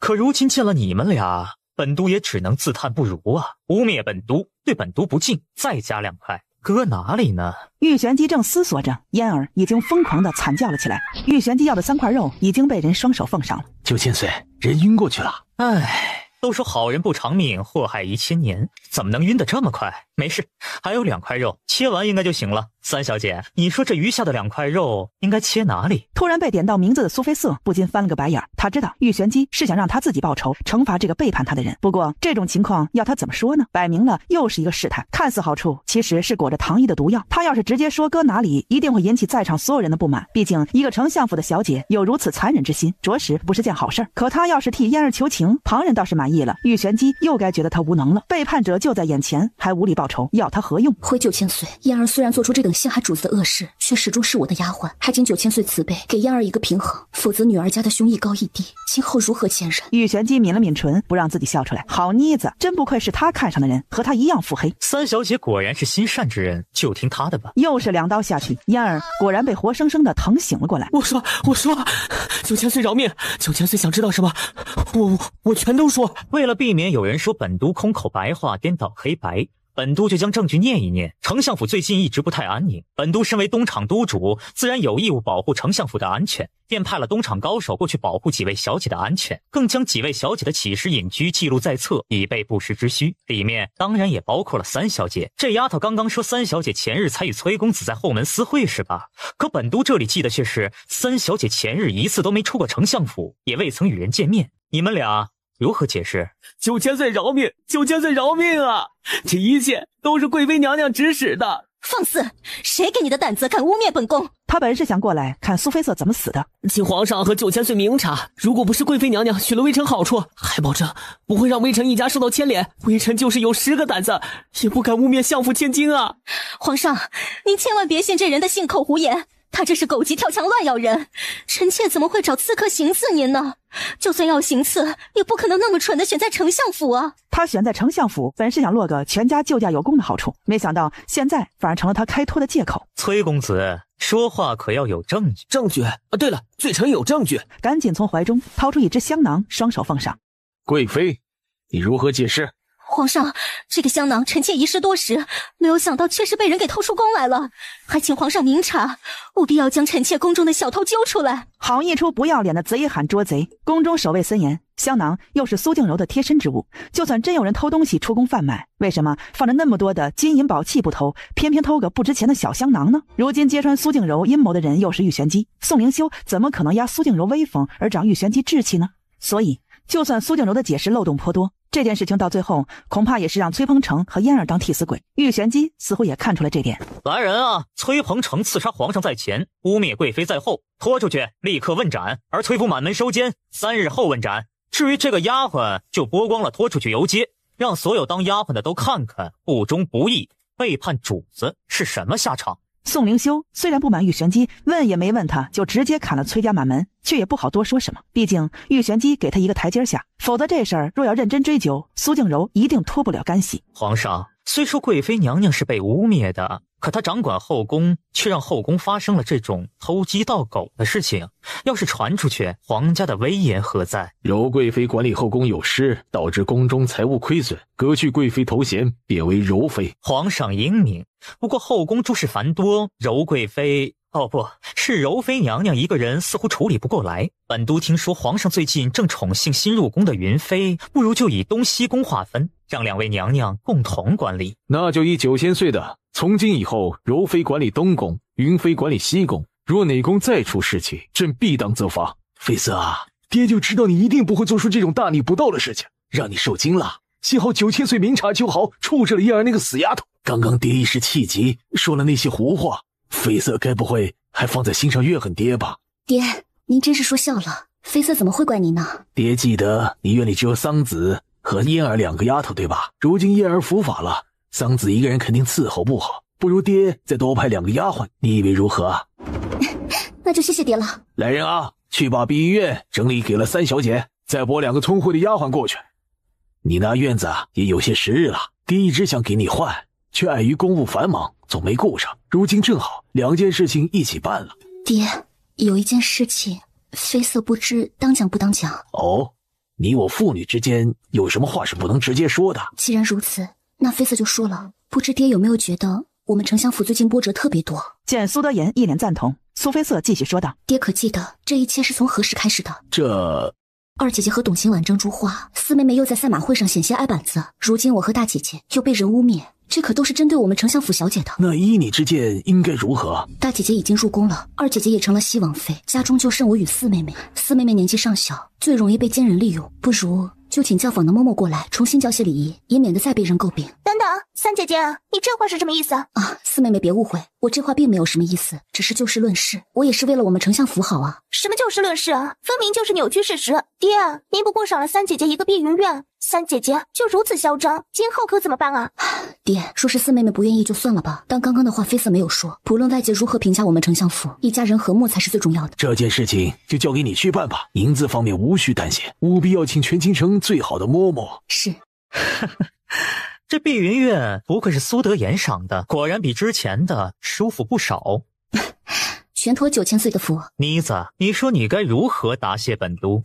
我有的9000岁也有，我没有的9000岁还有，9000岁想我如何答谢？玉玄机也不明说，直接将一样东西就丢进苏绯色的怀里。翻开前天那页看看。前天那页，那不就是嫣儿污蔑他和崔鹏程私会的那页吗？这一翻开，差点没忍住掐死玉玄机。只见上面记录他一天的行程，而最末一条则是半夜起来上了个茅房。这不是重点，重点是这条的下面，赫然用朱砂龙飞凤舞的写了几个大字：换癸水条。而朱砂只有宋灵修、太傅和玉玄机能用，其他2人显然碰不到这本册子。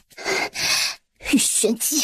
而就在他咬牙切齿的时候，目光却扫到了一旁的几行字，这是苏静柔找刺客的过程。没想到那些刺客真是苏静柔找的，目的还是为了替宋灵修挡刀，重新受宠，连这种剑走偏锋的法子都使出来了。看来苏静柔是真的害怕了。本都可没偷窥你，只是依着上面的情况猜测。不过你若想让本都帮你换癸水条，本都也不嫌脏。9000岁若是想看我羞愤自尽，那恐怕是要让您失望了，我可是很惜命的。知道惜命就好，知道惜命就该步步小心，更该知道什么时候出手最好。玉玄机说罢就准备离开，走到门口的时候却突然转头诡异一笑：癸水条的事情先欠着，本都的谎可不是白说的。说什么谎？没在众人面前把他换癸水条的事情说出来吗？苏绯色只觉得头顶青筋暴起，要不是他根本打不过玉玄机。玉玄机现在已经死在他手上了。玉玄机深夜来访就是为了告诉他苏静柔的事情，他是想告诉他苏静柔已经开始自乱阵脚了吗？自乱阵脚，好，那他就来把更猛的火，看看苏静柔和李氏如何应对。苏静田那里怎么样了？香满楼的桂妈妈已经去了，后来听说桂妈妈是香满楼的人，立刻大骂香满楼的女人都是不干不净的，让桂妈妈教她规矩，把她当成青楼里的姑娘吗？后来呢？这桂妈妈也是有点手段的，直接让人把苏静田院子里的丫头都赶了出去。那些丫头听说桂妈妈是您请过去的，全都不敢反抗，气得苏静田直跳脚。苏静田应该不会这么乖的就范吧？那是啊，她要乖乖就范了，我们还没好戏看了。苏静田让丫鬟去找沈氏求助，这是苏德言当众应下的话，沈氏也不好直接就把桂妈妈赶走，只好去找苏德言。没想到苏德言一听是香满楼的桂嬷嬷，立刻请了李氏回去，还让苏静田好好的学。苏德言想把苏静田送入宫都想疯了，桂妈妈调教出来的姑娘个个风情万种，对男人更是有一套，苏德言怎么会不乐意？果然是上梁不正下梁歪。小姐，您一定是捡来的。继续说。是，见没人帮他，苏静田干脆来了个一哭二闹，要打桂妈妈带来的人。桂妈妈也是个能人，直接和苏静田说不劳他动手，然后指挥着一干人就自己抽起了自己的耳光，吓得苏静田踉跄了几步，差点没踩进尿盆里。这还不止啊，一哭二闹没有3上吊哪行啊？苏静田被桂妈妈带来的人给吓到了，知道这招不管用，于是拿了绳子要上吊。您猜怎么着？桂妈妈接过绳子，就让人帮她在房梁上绑好，还搬来凳子。苏静田恐怕这辈子都没试过，一群人在下面等着她上吊，立刻就说不敢了。然后大骂桂妈妈长得丑，脸皮就跟晾干了的炸豆皮。贵妈妈这会儿倒是怒了，让人打了一盆水来，硬是把苏敬田的脑袋塞进水里，呛得他几乎昏过去，才缓缓开口，要把他的眼睛洗干净再说话。等再过几日，苏敬田和李氏忍不住了，就是他出手的时候。桑子，你拿些银两给贵妈妈送去，就说这些天辛苦她了，让她把门放松点。如果有人想溜进去看苏敬田，就睁一只眼闭一只眼，再让人将苏敬田受苦的事情传给李氏。这些天呢，苏敬田的院子里都是贵妈妈的人，消息封锁的严实，李氏肯定早就急死了。田儿，娘，快救我！我都快被那个老太婆欺负死了。这事儿是老爷同意的，即便是我也不能说什么呀。都怪苏菲瑟那个小贱人，要不是他胡乱提议，你怎么会受这样的苦啊？对，就是他，我看他根本就是想害死我。娘，女儿从小到大都没受过这样的屈辱，你一定要为女儿讨个公道啊！田儿，你再忍耐一下，明天娘就去找你爹。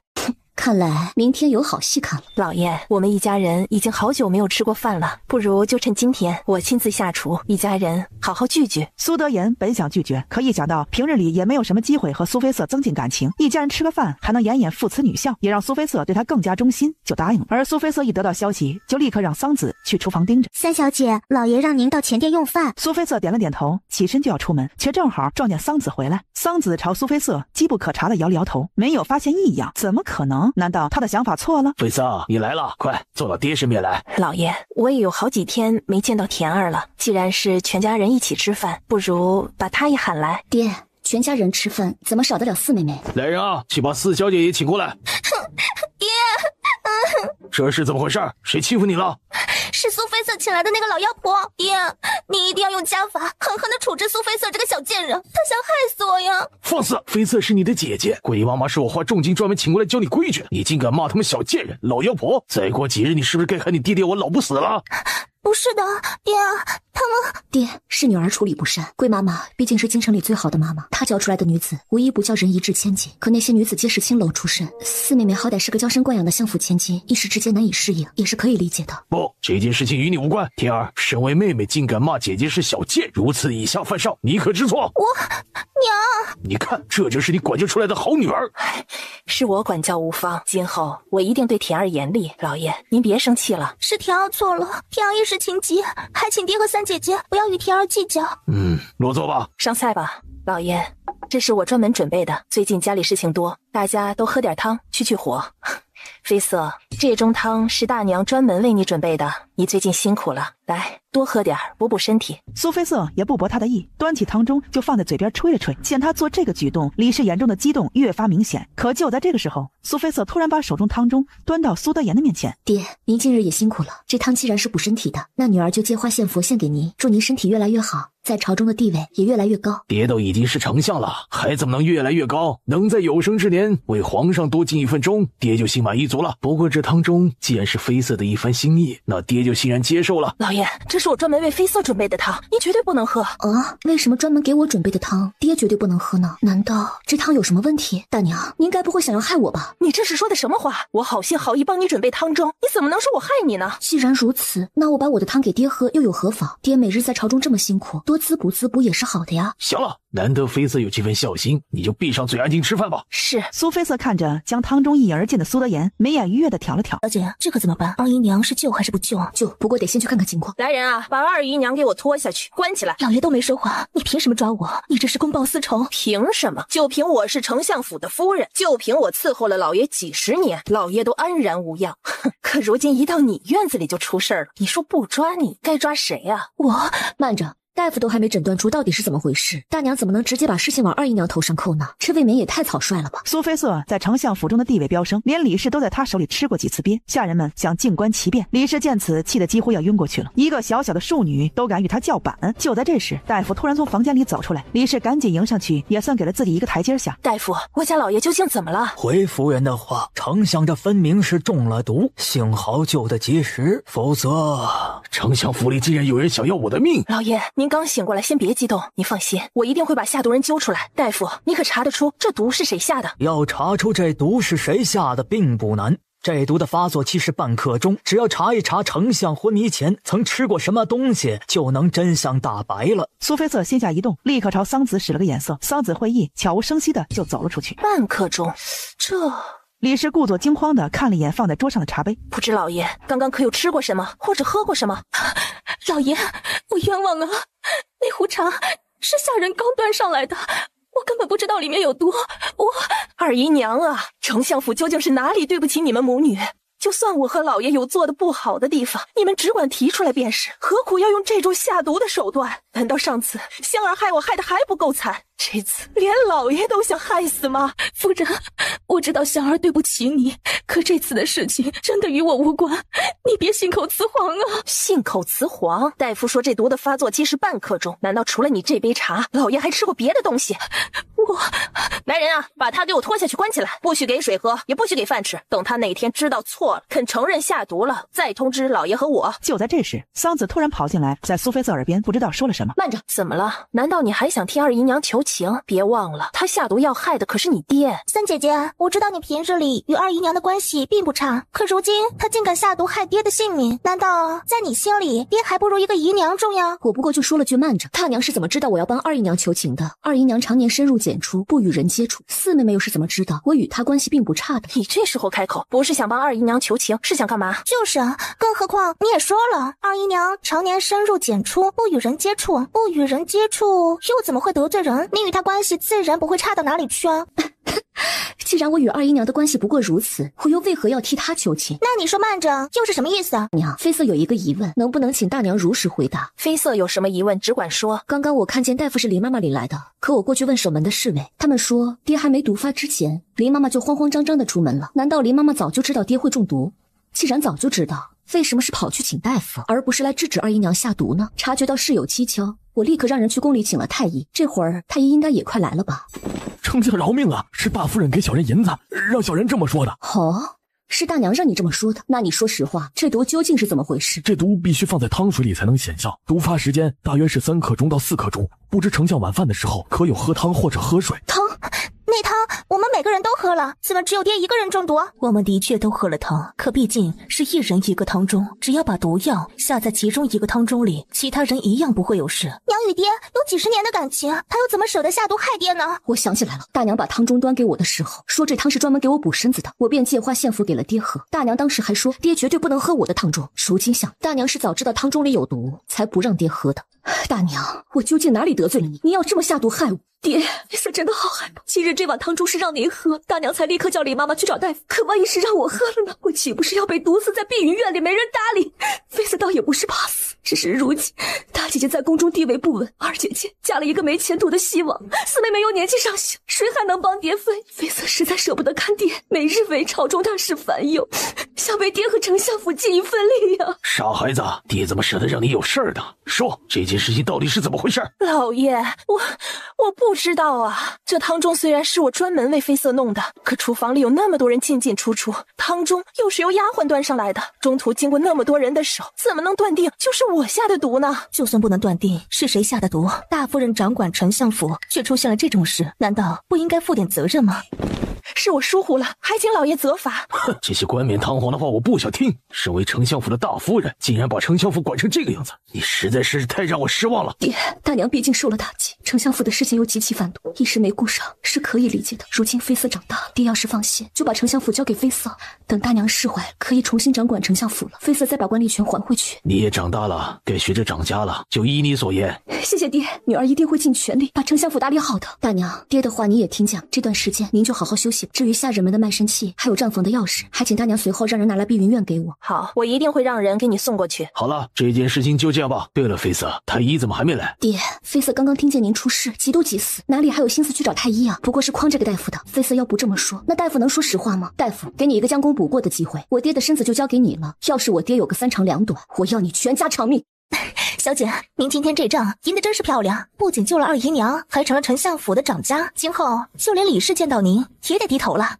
丞相府的掌家，我是势在必得的，否则也不用花这么多银子去找贵妈妈来折磨苏敬田了。小姐，难道您请贵妈妈来丞相府的目的是这个？贵妈妈的手段我是知道的，有她出马，苏敬田必吃不消。李氏怎么舍得看着自己宝贝女儿被我折磨？只等她被怒火冲昏了头，就一定会对我出手。苏德言早就对李氏不满，我再借此反击，要求丞相府管家，他会不答应我？小姐果然神机妙算，只是李氏掌管了丞相府那么多年，一定不会轻易把下人的卖身契和账房钥匙交出来的。不，他一定会把这2样东西交出来，还是双手奉上。接下来的几天，李氏果然都没把卖身契和账房钥匙送出来。苏菲瑟也不着急，该怎么做还怎么做。才踏进碧云院，苏菲瑟就闻到那股奇特的香味，不禁嘴角轻勾。出来吧！一抹酱紫色的身影从房梁上缓缓飘落。妮子，你果然有点本事，没让本都失望。多谢9000岁夸奖。本都早就收到消息了，只是这些天有事情耽搁。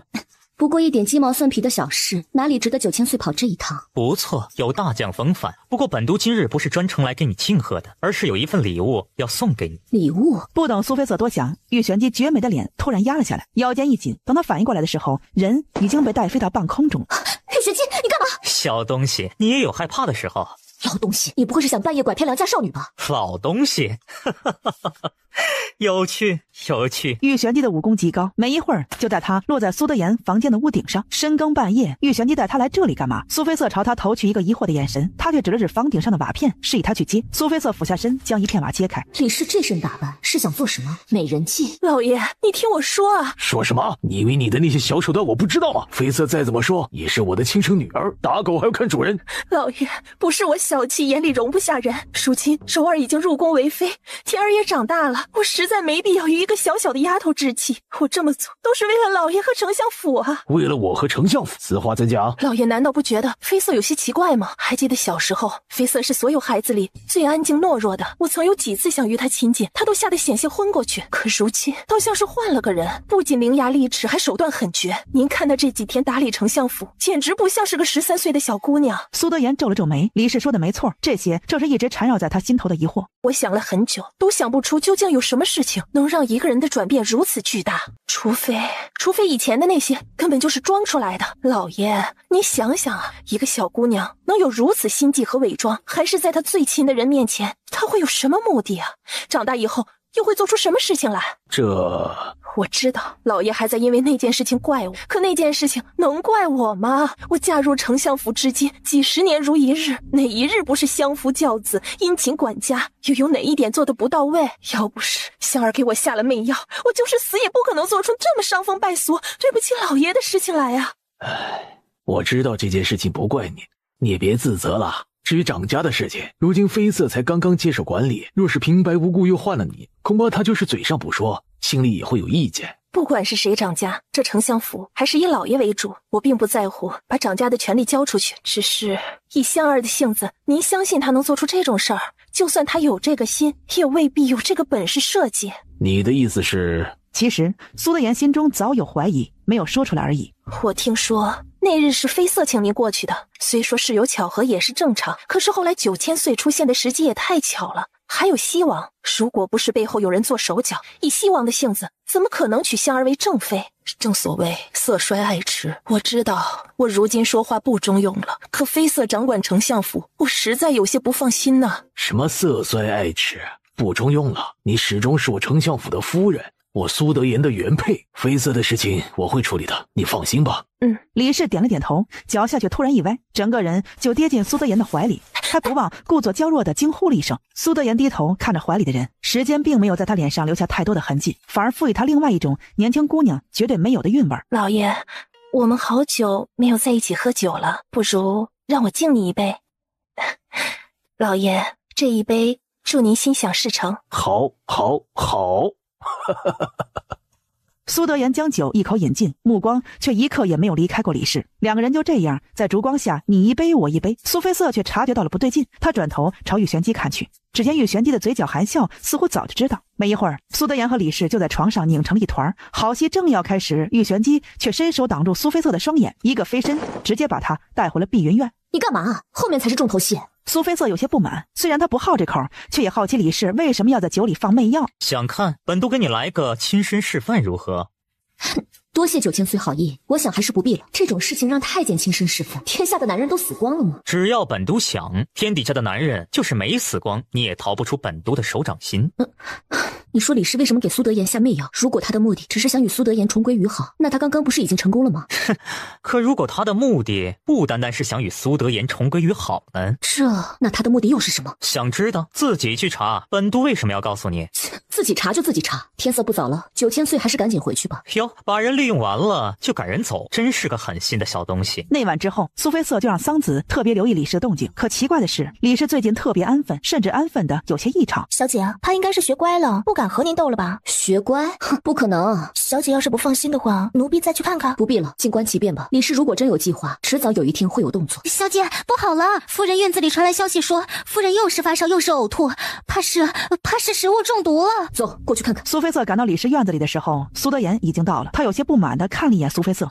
爹，大娘这是怎么了？大夫已经在里面诊断了，要是夫人有个3长2短，我绝不轻饶。大娘吉人自有天相，一定不会有事的，爹就放心吧。大夫出来了，苏德言赶紧迎上。夫人她怎么样了？依我之见，夫人这是吃了什么不该吃的东西，又或者说是被人给下毒了。不过夫人因为害喜，将毒药吐出了大半，这才救回一命。害喜？恭喜丞相，夫人梅开3度啊！好，来人啊，打赏。对了，丞相，您今后一定要让下人注意夫人的饮食。夫人这次是运气好，如果下次没有这么好的运气，那可就是一尸两命了。苏德言立刻瞄了一下苏菲瑟，昏迷中的李氏终于醒了过来。老爷，我在这儿。老爷，我的头好晕，人也好难受，不知道是怎么了。菲瑟，你过来。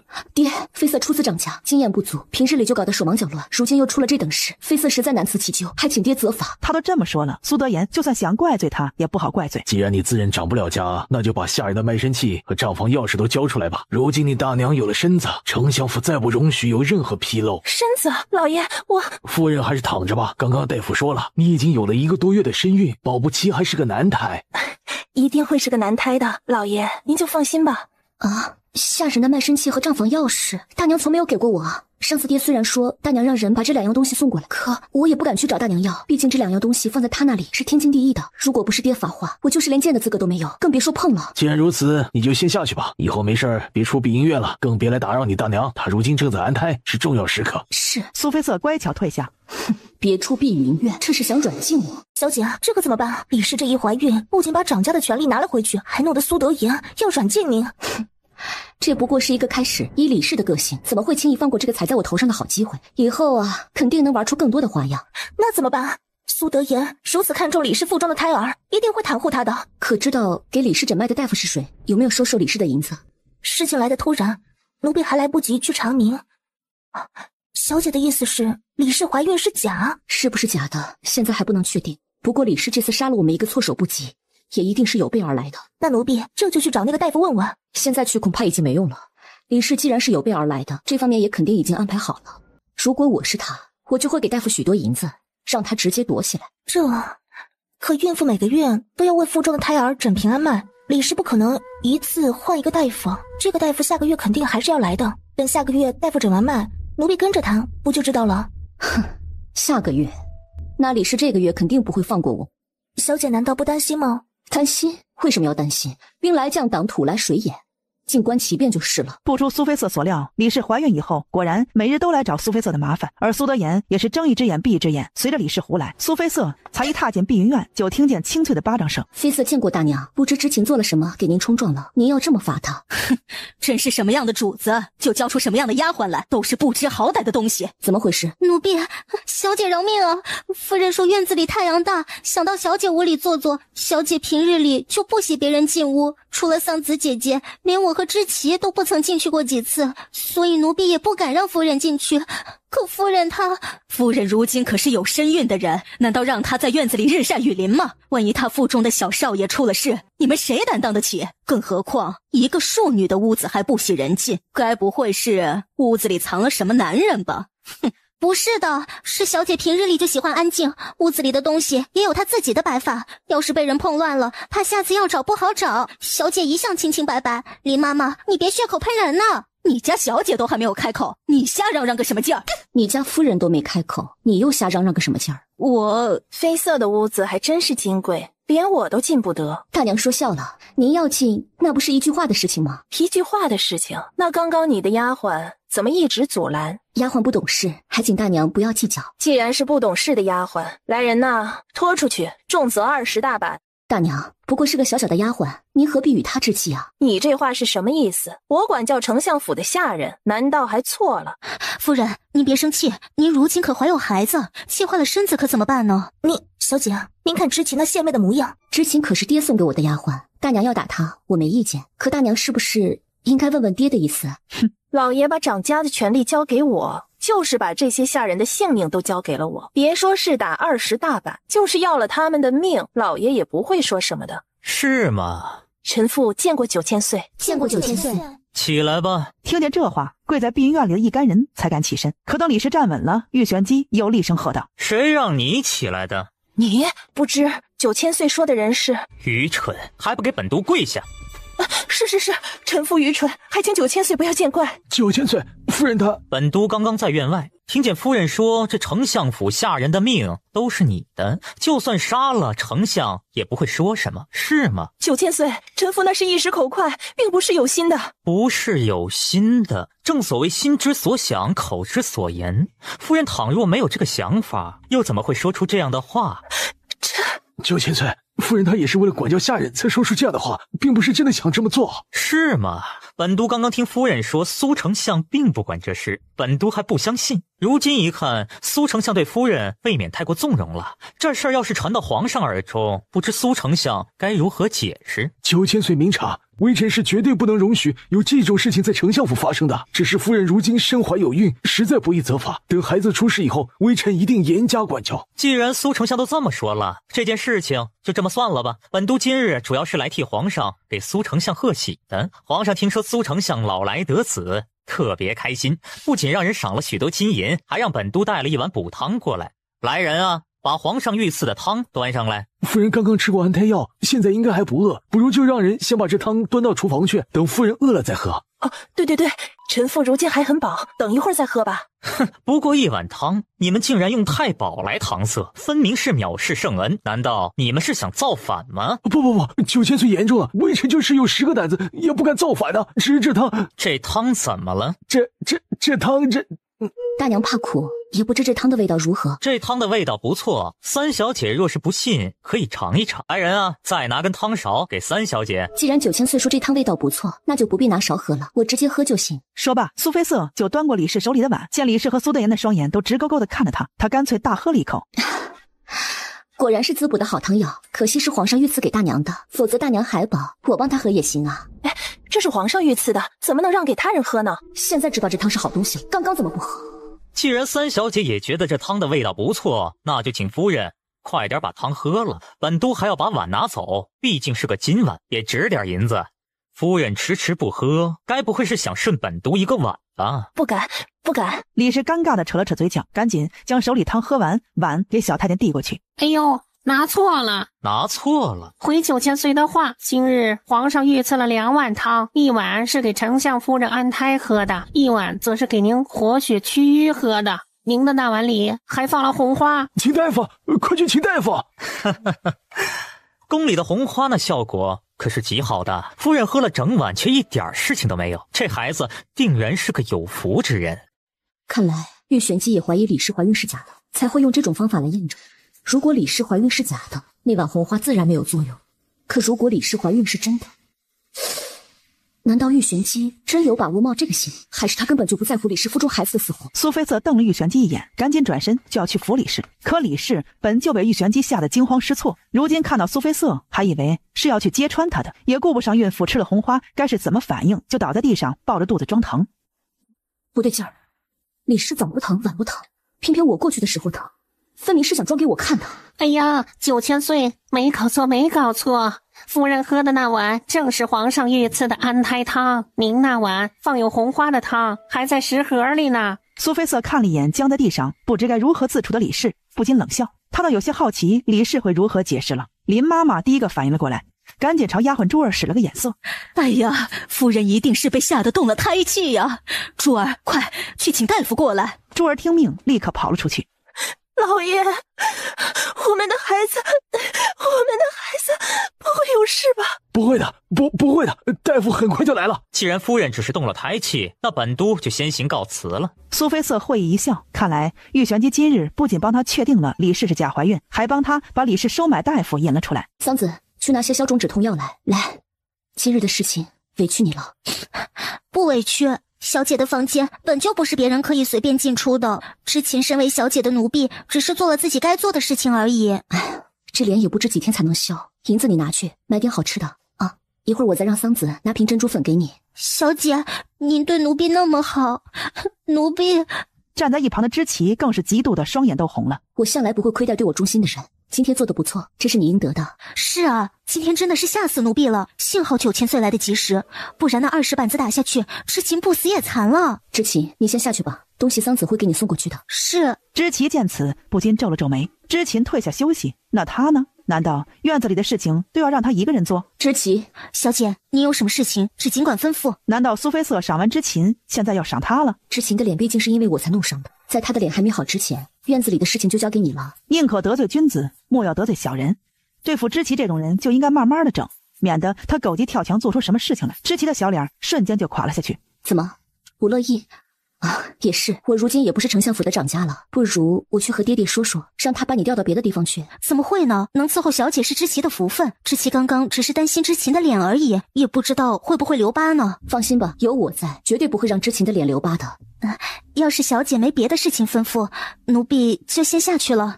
小姐，事情都办妥了，您打算什么时候过去啊？现在。两个人飞快地闪出院子。小姐，就是这里了。把他脸上的布摘掉，蒙着眼睛怎么说话？遮掩布一解，大夫终于看清眼前的人，这一看不禁愣住了。大夫可看够了？桑子直接上前就给了他一脚。三小姐，您这是什么意思？这里是什么地方？您把我带到这里来有什么目的？你这一下子问了我这么多问题，我该如何回答？三小姐，是不是小人哪里得罪了您？如果是，小人给您赔礼道歉。可是这里怎么了？我可是看在你是我们丞相府大功臣的份上才带你来的。苏菲瑟语调陡然生气，一脚就狠狠踩在大夫的身上。要不是你，我大娘腹中的胎儿怎么保全至今？三小姐，有话好好说，有话好好说呀。大娘给了你多少银子让你帮她说这个谎？他这么做的目的又是什么？说谎？夫人哪有让小人说什么谎？三小姐一定是听了什么人乱嚼舌根。我若没有实质的证据，岂敢把你捉到这里来？让你说，只是给你一个将功补过的机会，否则闹到我爹那里，让他知道你和大娘合谋骗他，你觉得他会怎么样？小人不知道三小姐所谓的证据是什么，小人从未收过夫人的银子，更不曾说谎骗过丞相。三小姐若是不信，只管把丞相和夫人都找来。既然你不见棺材不掉泪，那我就成全你。桑子，把他拖到刑室去，让玉玄机的人好好伺候他啊！记得交代他们，别把人给弄死了。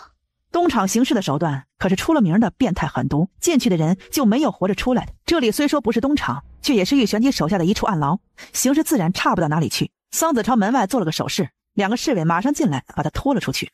对了，小姐，刚刚奴婢去找9000岁进暗牢的时候，9000岁曾托奴婢和您说一件事。他说这个大夫本是李氏最心腹的，李氏下毒等见不得人的勾当都由这个大夫负责。可顾家满门被灭以后，这个大夫就哪里比横财归隐了，李氏只好另请高明。可惜才请没多久，因为汤中的事情被您给揭穿了，李氏为了这次假怀胎可以稳妥，不惜高价才把这个大夫请出山。这个大夫在顾家满门被灭以后，就拿了笔横财归隐了，这是巧合还是？玉玄机让桑子和我说这番话的目的又是什么？难道是想告诉我这个大夫和顾家满门被灭有关？可顾家明明是宋灵修要灭，他一个小小的大夫，又怎可能和这种皇室纠葛扯上关系？难道……这个想法惊得他不禁全身发颤，行室里传出骇人的惨叫声。去，把大夫给我弄出来。大夫很快就被人抬来，破布似的丢在苏菲瑟面前。我最后一次问你，说还是不说？说，夫人给了小人300两银子，让小人在他的食物中下轻微的毒药，才谎称她有孕。等10月将近，小人会安排好接生婆和刚出生的孩子。夫人许诺，只要小人把这件事情办好，就再给小人200两银子。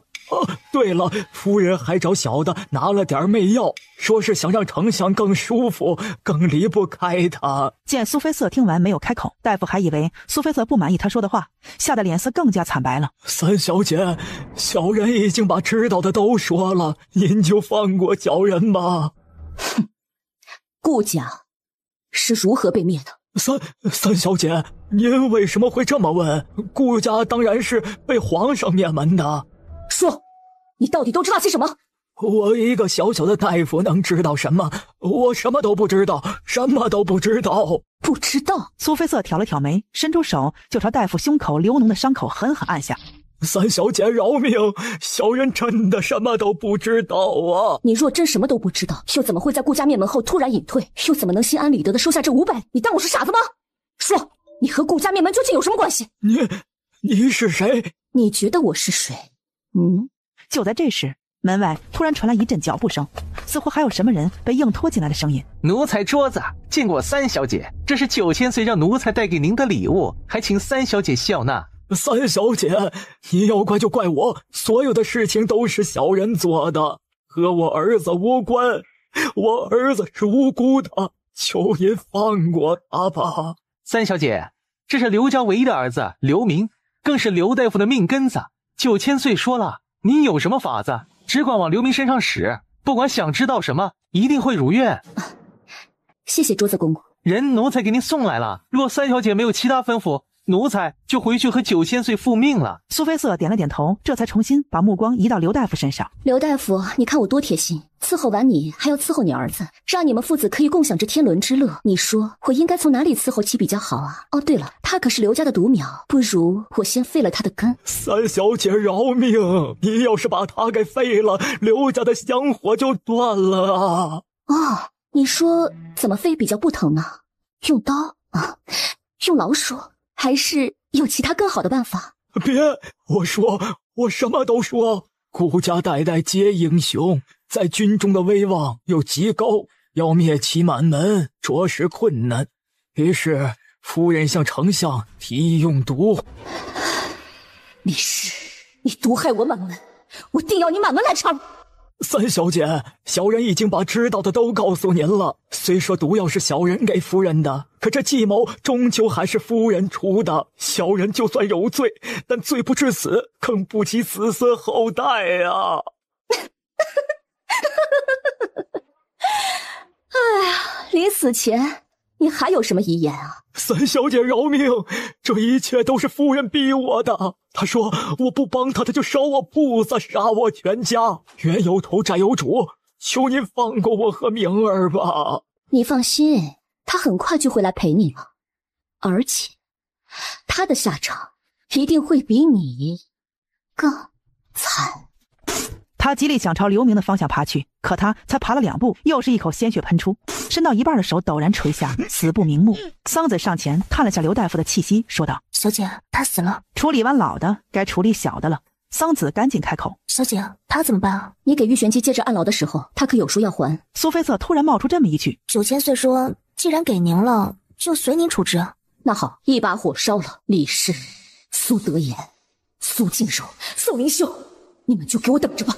走吧，很快丞相府就会有好戏看了。桑子，帮我梳妆。小姐，您有事情，不如让奴婢帮您去办。您先睡一会儿如何？对了，李氏的早膳，厨房可送过去了？送过去了。苏德言吩咐过，李氏如今怀有身孕，早膳必须和大家的分开来做，所以每天厨房都会先把她的做好送过去，再做其他人的。你去问问李氏今日的早膳是什么，连材料都要问清楚，越详细越好。李氏怀孕以后，我就没有主动给她请过安，都是她上碧云院找麻烦，来而不往非礼也，是该我们还礼的时候了。是。桑子应声退下，再回来的时候，手里已经多了一张单子。小姐，李氏今日的早膳已经全部写在上面了，包括材料和制作过程。萝卜糕？哼，我们这里可有人参制的补品，说是没有，就让人立刻去买。人参制成的补品，先前苏德言赏赐碧云院的时候，也赏了不少好东西，其中好像就有一盒人参糕，要奴婢现在就去拿出来吗？拿出来，我们去给李氏请安。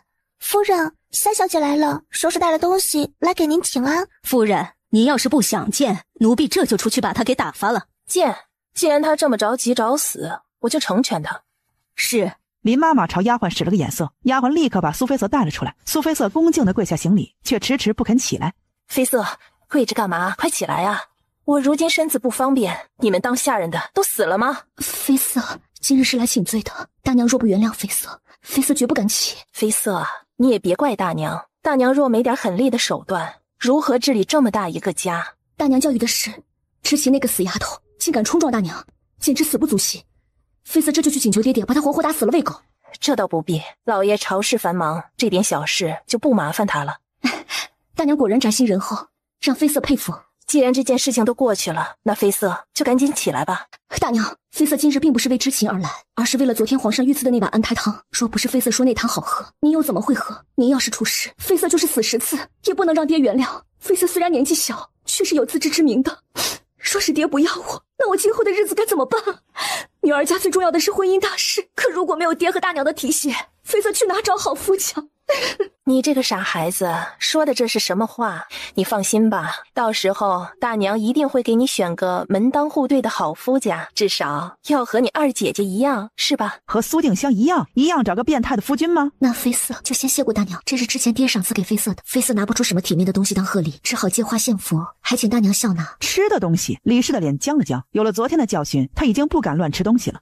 大娘应该不会是嫌弃菲瑟的东西不好吧？还是大娘刚刚说的只是客套话？你这丫头就是喜欢胡思乱想。那就是大娘看不上这东西。不过这东西既然是苏菲瑟亲自送来的，就应该没问题。毕竟谁会那么傻，自己送有毒的东西过来呢？万一他吃了出事儿，苏德言第一个要怪罪的就是苏菲瑟。等等，万一他吃了出事儿？李氏的双眼微微眯起，这是一个绝好的机会。苏菲瑟就是想赖也赖不掉。想到这里，李氏立刻拿起汤勺就挖了一口人参膏放进嘴里。林妈妈闻到人参的香味，顿时大惊：三小姐，这是什么东西？这是人参膏啊，很滋补的。哎呀，夫人刚吃过萝卜糕，如今您又让她吃人参膏。萝卜性凉，人参属热，本就不能同时吃。如今夫人又怀有身孕，哪里经得起这般冲撞呢？萝卜与人参不能同吃。他本来还想假装吃完以后不舒服，没想到苏菲瑟这么蠢，自己帮了他。哎呀，好疼啊！我这肚子，来人呐，快去把老爷请来，快！李氏，你这次是自掘坟墓，怪不得我。夫人，你没事吧？我没事，又让老爷担心，我实在是内疚。内疚什么？你是我的夫人，我关心你是应该的。你们是怎么照顾夫人的？丫鬟是李氏的人，听见苏德言这么问，立刻支支吾吾的朝苏菲瑟跪着的方向瞟去。你这个孽女，不是让你没事别来你大娘的院子吗？老爷，您别生气，菲瑟也是一片好心，想拿人参膏给我吃，没想到我才吃了萝卜糕。来人呐，把三小姐送回碧云院，没我的应许，再不许踏出院门一步。爹，如何惩罚女儿事小？当务之急是赶紧给大娘请大夫呀！有请，有请，已经让林妈妈去请了。在李氏焦急的等待下，林妈妈终于回来了，却只有一个人。林妈妈，刘大夫呢？回夫人的话，刘大夫不在店里，店也关起来了。老爷，其实我现在觉得好多了。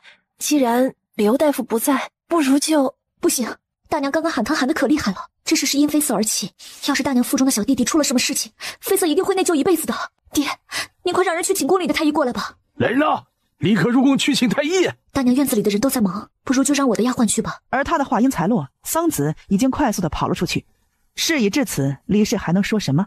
只能忐忑的等着太医到来，心里把刘大夫骂了个狗血淋头。桑子用玉玄机的名义去请太医，太医哪儿敢不来啊？李氏看着眼前陌生的太医，急得都想装晕了。大娘，您快把手伸出来给太医诊脉啊，否则您腹中的孩子要是有个3长2短，菲瑟便是以死谢罪也没用了。夫人，太医来了，你快把手伸出来吧。李氏只得咬牙把手伸了出去。太医见此，立刻松了口气，赶紧把脉，生怕耽误了事情，玉玄机怪罪。可他的手指才碰到李氏的脉搏没多久，眉头就皱了起来。太医，我夫人腹中的孩子没事吧？这以脉象来看，夫人腹中并无胎象，所谓怀孕应该只是误诊。什么？所谓怀孕只是误诊？丞相若是不相信我的医术，大可再去请其他人过来诊断。不过结果应该都是一样的。多谢太医，太医的医术我们怎么会不相信呢？太医公务繁忙，我们就不叨扰了。来人呐，送太医出去。菲瑟，这些天辛苦你了。不辛苦，这都是我应该做的。只是大娘，夫人身体不适，还是先在院子里好好养着吧。丞相府里的事情就全交给妃侧负责，你不用费心了。老爷，苏德言这样已经是看在苏静柔份上给他面子了。既然大娘身体不舒服，爹又开口了，那妃侧就暂时掌家，保管卖身契和账房钥匙吧。小姐，您看这次李氏翻身的机会还有几分？哼，这次我不会再给他翻身的机会了。万一李氏又故技重施，不肯把卖身契和账房钥匙交出来怎么办？他敢！桑子，你让知棋到李氏那里走一趟，就说是我派去拿卖身契和账房钥匙的。知棋？李氏现在的心情一定不太好。我要是这个时候让人过去拿卖身契和账房钥匙，你觉得他会有什么反应？知棋不是想巴结李氏吗？那就让他们狗咬狗去。只是万一知棋反与李氏勾结怎么办？不会，知棋连我都不忠心，又怎么会对如今什么都没有的李氏忠心？他没仗着我的权势去李氏院里趾高气昂，就已经很不错了。怕李氏用银子收买他。所有人都知道掌家的权力在我手里，李氏就算有账房钥匙，也支不出银子来。就算他平日里有存私房钱，知棋也会拿李氏贿赂他的事情来我这边邀功。还是那句话，权力在谁手里，他就忠于谁。不仅仅是他，这个丞相府的下人不都是这样？桑子应下，赶紧去找知棋。苏菲瑟看他远去的背影，对这一趟根本不抱希望。要是李氏乖乖就把卖身契和账房钥匙交出来，他反而觉得不好玩了。如苏菲瑟所料，知棋过去不但没拿到卖身契和账房钥匙，还被李氏随便寻了个理由痛打了一顿。小姐，奴婢未能办好您托付的事情，奴婢失职，还请小姐责罚。哦，怎么回事？奴婢按您的吩咐去找夫人拿卖身契和账房钥匙，没想到夫人不但不给，还把奴婢打了一顿。小姐，奴婢被打没关系，这是您吩咐的事情。什么？大娘竟然把你给打了？走，我带你去找爹评理去。不用找老爷了，不用如此麻烦。奴婢不过是个小小的丫鬟，怎么能够麻烦老爷呢？而且奴婢也有不对的地方，奴婢不该一时情急出口冒犯夫人。既然是你出口冒犯大娘的，那被打也是应该。下去吧。知棋猛地一愣，怎么，耳朵都被打聋了？没听见小姐让你下去啊？知棋委屈地看了一眼苏菲瑟，只得苦着脸退下。见他走远，桑子这才有些幸灾乐祸地笑道：小姐这招着实妙，知棋这次就算是和李氏结仇了，以后就算我们不用知棋，他也攀不上李氏。他这叫聪明反被聪明误，若不是他自作主张，岂会断了自己的退路？对了，小姐，既然李氏不肯把卖身契和账房钥匙交出来，我们怎么办？换个人去，就让知情去吧。小姐，知情不比知棋，打不还手，骂不还口，您让他过去，恐怕是羊入虎口啊。哼，我要的就是这种效果。你让知情过去帮我带句话，就说刚刚那个丫鬟竟然冒犯夫人，已经被我家小姐处置了，还请夫人不要见怪，也请夫人和老爷同时监管小姐，可有处事不公的地方。只要说这句话就行了。你吩咐知情，让他无论如何都要保持一份谦卑的态度。那番话里句句带着公平，又搬出了苏德言。李氏不会傻到为了一个丫鬟把自己赔进去的。小姐，林夫人说夫人病了，刚吃完药睡下，卖身契和账房钥匙平日里都是由夫人亲自保管的，如今夫人睡着，也不好把她喊醒，还请小姐等夫人醒了再派人过去取。什么病啊，分明是装病。小姐，您快去请大夫去揭穿他，然后把卖身契和账房钥匙抢回来。那多没意思啊！他用老招数，我们还用老办法应付。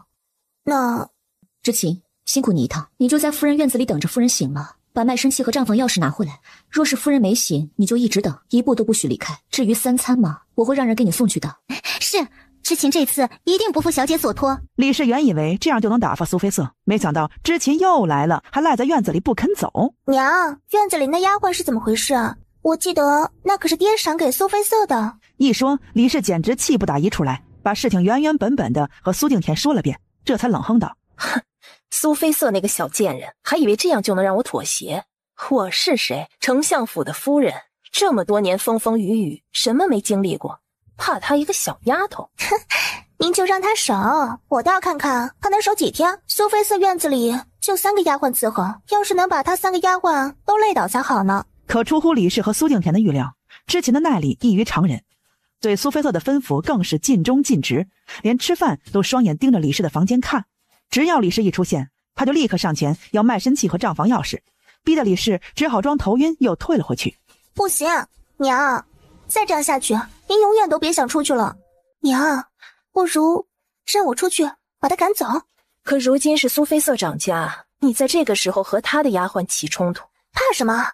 她是爹的女儿，我也是爹的女儿，我就不信他敢为一个小小的丫鬟惩罚我。这倒是。见李氏点头，苏定田更加大胆，干脆冲出房间就狠狠给了知情2耳光。狗东西，还不快给我滚！别在这碍眼！三小姐让奴婢在这里等夫人出来，夫人没有出来，奴婢是不会离开的。你……苏定田气得又想给知情2耳光。住手！四小姐，知情毕竟是我家小姐的丫鬟，如今是我家小姐掌家，就算知情有错，也轮不到您来教训吧。他抬手就要朝桑子打去，没想到桑子身上的杀气却陡然腾起，吓得他不禁愣了愣，朝桑子挥过去的手也停住了。不管丞相府掌家的人是谁，这丞相府都是我爹的。说到底，苏菲瑟掌家的权力也是我爹给的。难道我堂堂丞相府4小姐，连教训一个丫鬟的权利都没有吗？有没有权利，奴婢不敢说。我家小姐马上就来，您还是和她说吧。苏定田听出他语气中的不屑，想反驳，却还是觉得心中有些发颤，只好返回屋里和李氏商量对策。知情，你没事吧？我没事。桑子姐姐，你怎么会在这里啊？是小姐让我过来看着的，她怕你被人欺负，我刚刚已经先通知过小姐了，相信她很快就会过来。奴婢又让小姐担心了。只要你好好跟着小姐，小姐一定不会亏待你的。桑子说的没错。桑子赶紧过去将发生的事情详细和苏菲瑟汇报了一遍。就在里面。我知道了。说罢他便走了进去。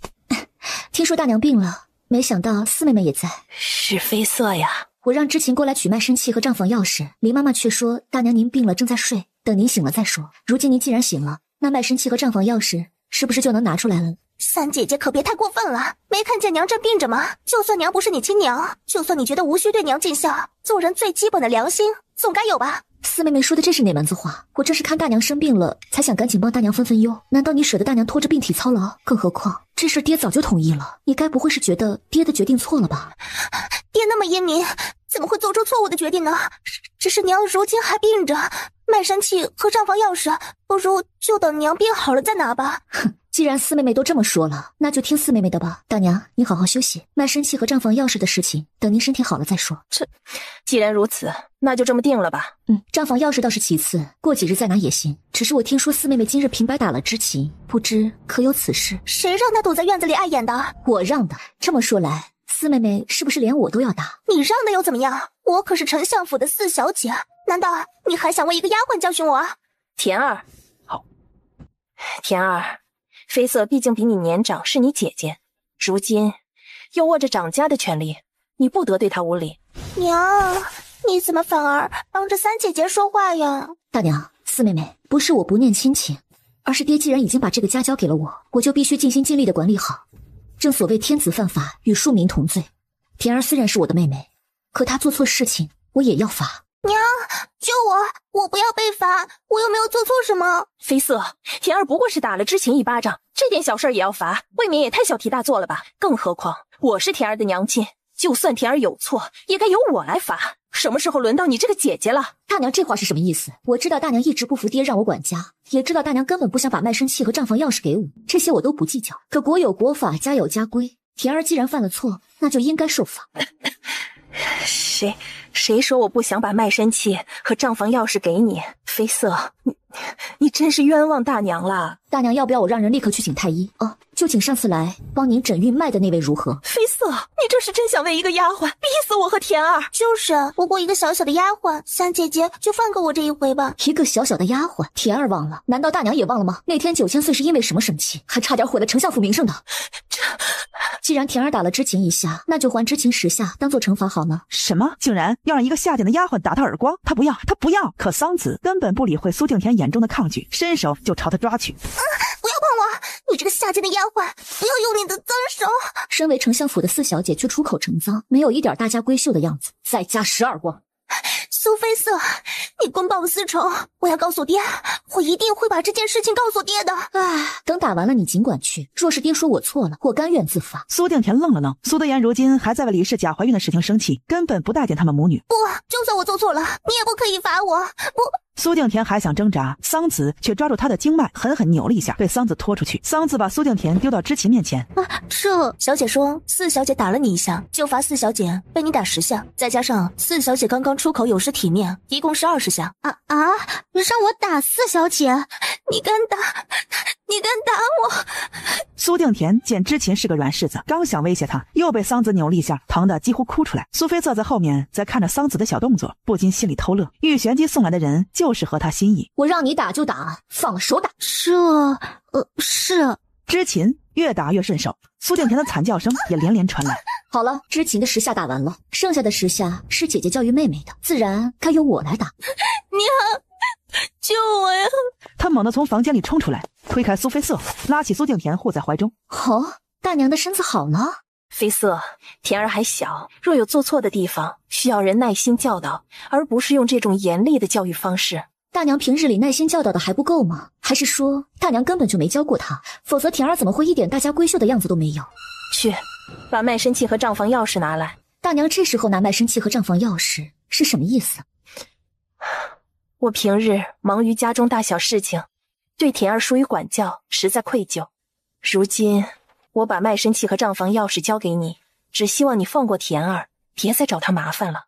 哟，瞧大娘这话说的，搞得好像是我故意逼您交出卖身契和账房钥匙一样。田儿做错事情该罚，而卖身契和账房钥匙是爹让您给我的，与此事无关啊。菲瑟，你这么做就过分了。过分？哼！大娘要是觉得菲瑟有处理不公的地方，只管去和爹说。至于这盒子，我就拿走了。知琴，拿着盒子我们走，剩下的9耳光由桑子替我打吧。说罢，苏菲瑟就带着知琴潇洒离开。少爷，这茶楼的茶倒是不错，要不要小的去买2斤带回去啊？苏菲瑟正想点头，目光却突然被楼下走过的一名黑衣男子给吸引住了。这男子的背影怎么那么熟悉？好像想到这里，苏菲瑟立刻发疯般的冲下楼梯，就要去寻那个人。桑子也赶紧丢下银子跟上，却见苏菲瑟站在那人身后，愣愣的发呆。少爷，怎么了？没什么，走，跟上去看看。跟了2条街，他们终于看见男子走进一座巨大的建筑里。小姐，这里是角斗场，是个鱼龙混杂的地方，里面有做奴隶交易的，有做皮肉生意的，有靠打斗赚钱的，也有专门赌打斗输赢的。走，我们进去看看。小姐，奴婢之所以知道这里是角斗场，是因为9000岁常来，而且每逢大赛必定到场看角斗场上的旗子排序。今天应该是轮到李胆和少卿对决，奴婢想9000岁一定不会错过。苏菲瑟深吸了口气，这才大步踏进了角斗场。这位公子看着面生啊，第一次来。苏菲瑟点了点头，正想让小二给他安排一个2等雅座，小二却突然被人给叫走了。等他再回来的时候，不仅态度恭敬了许多，就连看苏菲瑟的眼神都不一样了。小的眼拙，竟没认出公子这等贵客，还请公子恕罪。公子的位置已经准备好了，这里请。苏菲瑟心中疑惑，却还是跟着小二朝1等观众席走去。只见玉玄机一袭墨色长袍，慵懒地倚在铺着狐裘的主位上。他到底是太小瞧玉玄机的势力，还天真的以为可以瞒过他。如今该怎么办？在玉玄机眼皮子底下，他真能瞒过？小东西，你对这个也有兴趣？苏菲瑟被他的声音拉回神，这才注意到坐在他身旁伺候的几个女子。只是太监也找姑娘，没那功能，他找来干嘛？虐待自己吗？想到玉玄机内心纠结，一副想吃却吃不到的痛苦模样，苏菲瑟就忍不住笑了出来。胡思乱想！看什么看？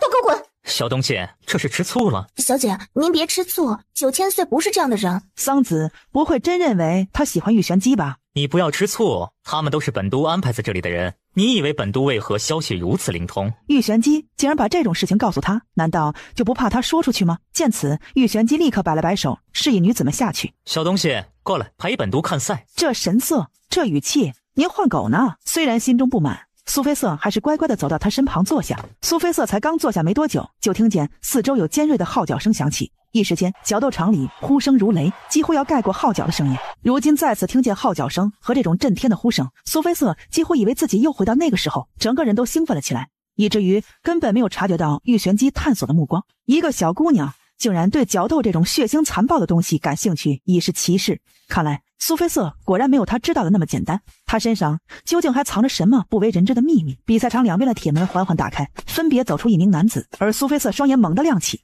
他如今终于看到男子的正脸了。只可惜男子早已毁容，现在只能看他的出手了。你认得那个人？不认得，只是第一次来这种地方，有些新奇而已。是吗？少卿一出手，苏菲瑟整个人立刻颤栗。是他，真的是他，少卿，顾少卿，那个陪他练功、戏耍、打仗、成长的少年。他以为他和顾家满门一起死，没想到如今竟然能在这里看到他。玉玄机将他的情绪都看在眼中。你认得那个人？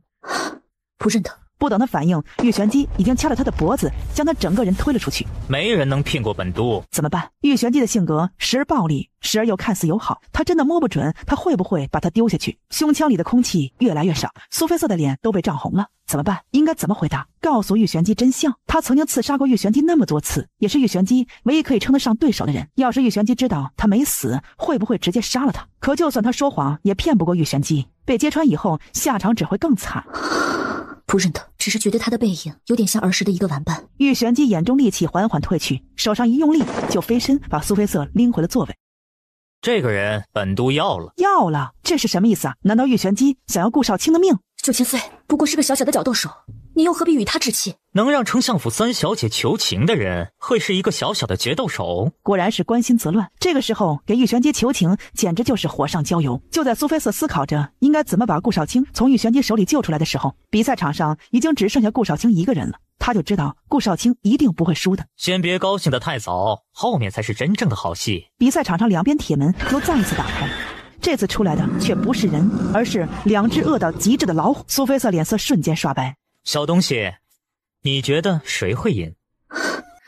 这人既然被9000岁看上了，就一定不会死。那可不一定，本都向来不喜弱者，既然自己没有能力活下去，还不如死。两只老虎不停攻击，顾少卿虽然每次都能躲开，却又好似每次都躲闪不及。只见顾少卿一步步退到墙角，已经无路可退了。苏菲瑟惊得倒吸一口冷气，顾少卿却突然不退反攻，拔出藏在脚踝里的匕首，就快速朝一侧闪去。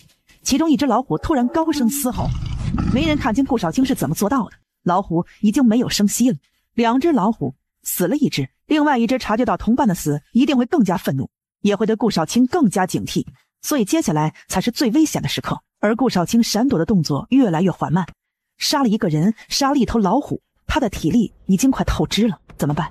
再这样下去，顾少卿一定会死。